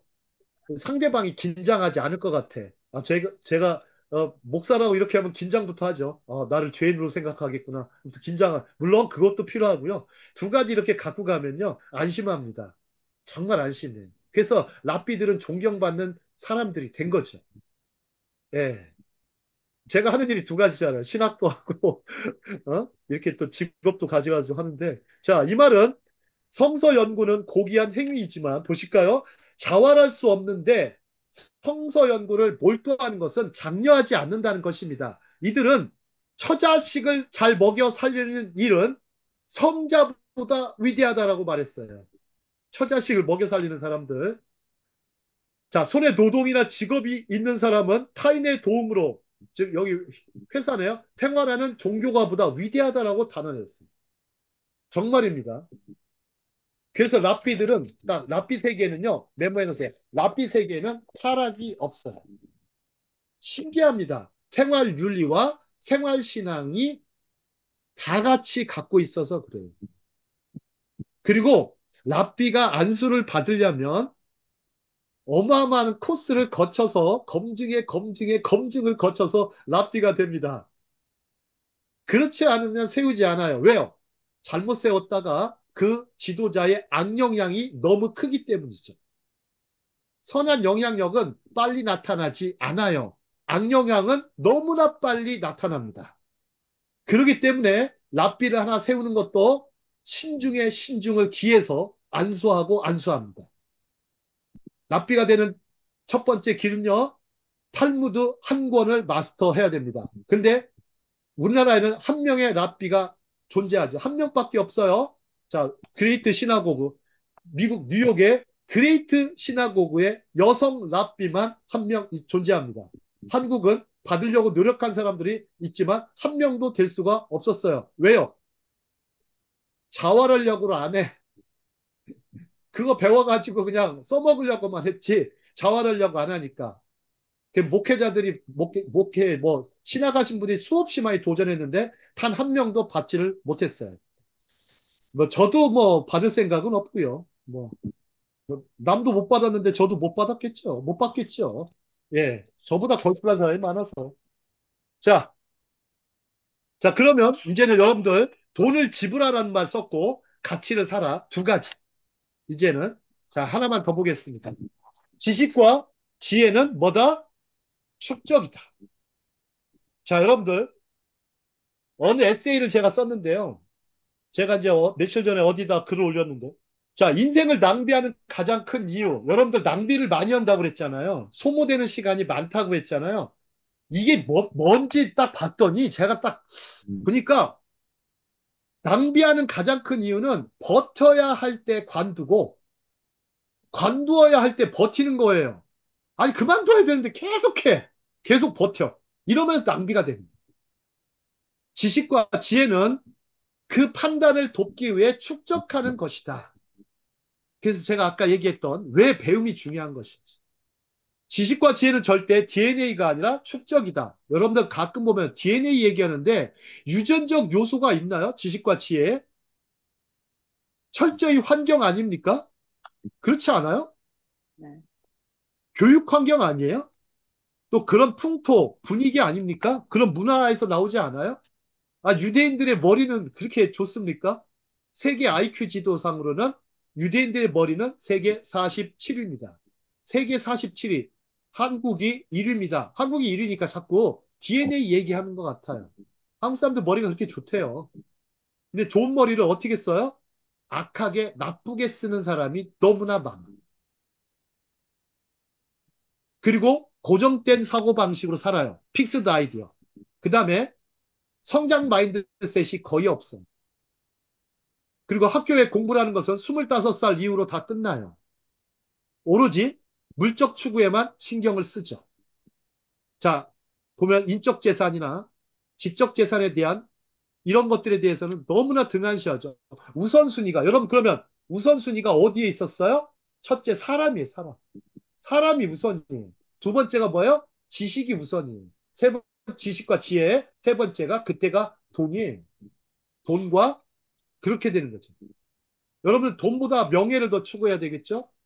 돈보다 지혜를 더 추구해야 되겠죠? 하지만 돈이 부족하면 먼저 직접적으로 도움이 되는 돈을 좀 더 버셔야 돼요. 아시겠죠? 지혜가 부족하면 또 돈을 좀 덜 벌더라도 지혜를 좀 더 축적하는 거. 아시겠죠? 그렇게 조절을 잘 해나가셔야 됩니다. 자, 이제 축적이라고 그랬어요. 자, 서울대학교에 요번에 이름도 자꾸 까먹네. 김경동 교수인가 이경동 교수라고 있어요. 서울대학교 공학 교수 중에요. 자, 이름도 자꾸 까먹 김경동인가 이경동인가 저하고 같은 학번인데 한번 이경동 교수인가 김경동 교수가 이 사람이요. 축적의 길이라는 책을 썼어요. 축적의 길. 한번 이 축적의 길은요. 이 사람은요. 청와대에서 가장 많이 부르는 공학자예요. 특히 대한민국의 경제 발전의 가장 멘토 있죠. 경제 발전의 가장 멘토 역할을 하는 분이에요. 특히 기술 경영 분야를 강의합니다. 서울대학교에서 산업공학과 교수고요. 혹시 여러분들 신사고 이론으로 유명한 사람 있죠. 신사고 이론. 이면우 교수라고 아세요? 이면우 교수. 우리 명순 쌤이 알고 있네. 자, 이면우 교수 어떻게 알아요? 신사고. 공부의 기술 쓰신 분이잖아요. 그렇지. 공부의 기술도 썼죠. 이면우 교수. 이면우 교수가 괴짜예요. 그 교수의 제자가 김경동 교수인 걸로 알고 있어요. 괴짜. 제가 뭐 서울대를 잘 알지 못하는데, 이정동이에요. 이정동. 이경동이죠? 예, 이경동. 참 까먹어요. 예, 이경동. 자, 이정동입니다. 정동. 이 정동이나 자꾸 까먹어. 경동도 아니고. 예, 죄송해요. 제가 사람 이름 외국 사람 이름은 잘 기억하는데, 한국 사람 이상하게 잘 까먹어요. 이정동. 네, 다시 메모해 놓을게요. 이정동 교수가 축적의 길이라는 책을 썼고, 공부에 뭐 기술도 썼지만, 이 사람은 약간 괴짜예요. 약간 괴짜이다 보니까 말도 괴짜같이 해요. 여러분 보세요. 한국 사회, 정상적인 방법으로 가르쳐서는 될 것 같아요? 안 될 것 같아요? 변화가. 정상적으로. 한국 자체가 정상이 아니에요. 한국 자체가 지금 보세요. 한국은 지금 어떤 걸로 표현되냐면 카오스 상태, 지금 카오스. 카오스 상태가 더 심각해졌어요. 두 번째 뭐가 있어요? 불확실성이 높아졌어요. uncertainty가. 카오스와 불확실성이 높아졌고 무엇보다 더 높아진 건 뭐예요? 경제적 불안감이 너무 고조됐어요. 지금. 자본주의가 너무 강해지면서. 그러면서 사람들이 이제 우왕좌왕하죠. 그럴 때 지금 필요한 게 뭔가 지금 생각을 해요. 저는요, 반드시 해야 할 두 가지. 아까 얘기한 거 있죠. 반드시 해야 할 두 가지에 집중했으면 좋겠어요. 그죠? 여러분들 왜 일하는가? 그거부터 시작해서. 그 다음에 반드시 해야 할 두 가지. 하지 말라는 것은 하지 말고, 해야 할 것은 하고. 간단한 거예요. 그 다음에 여기서 오늘 에세이에서 얘기한 버텨야 할 때 관두고, 관둬야 할 때 버티는 거, 이런 것부터 버리시기 바랍니다. 그래서 한편으로 지식도 축적하고, 지혜도 축적해서 DNA 아닙니다. 절대 DNA 아니에요. 물론, 우리의 가진 머리를 활용해서 해야 되는 건 맞지만, 우리의 가진 것. 근데 축적의 길을 쌓으시기 바랍니다. 우리 태권도 마스터로 계신 우리 조가렙 성무사님. 태권도도 축적의 길 아닙니까? 딱 축적해서 쌓고, 단을 쌓고. 맞습니다. 예. 기도도 단을 쌓는 것입니다. 예배도 단을 쌓는 것이고 다 축적의 길입니다. DNA 아닙니다. 생물학적인 것은 일정 어느 정도 도움을 받겠지만 우리에게 정말 필요한 거. 자, 랍비 힐렐의 최고의 근본을 오늘 읽고 마치도록 하겠습니다. 같이 음송하시고 내가 나를 위해 주지 않으면 같이 읽겠습니다. 시작. 내가 내가 내가 나를 나를 위해 위해 주지 주지 않으면 않으면 누가 누가 나를 위해 나를 위해 주고 주고 하지 않으면 지금하지 지금하지 않으면 언제 할 않으면 언제 언제 할 것인가? 할 것인가. 것인가. Not now, when, not me, who 반드시 기억하셔서 여러분들 앞으로 좀 더 나아지는, 더 향상되는, 더 그런 분들로 나가셨으면 좋겠습니다. 어제보다 오늘이 더 달라지고, 오늘보다 내일이 더 달라지는 여러분들 되셨으면 좋겠습니다. 자, 마치도록 하겠습니다.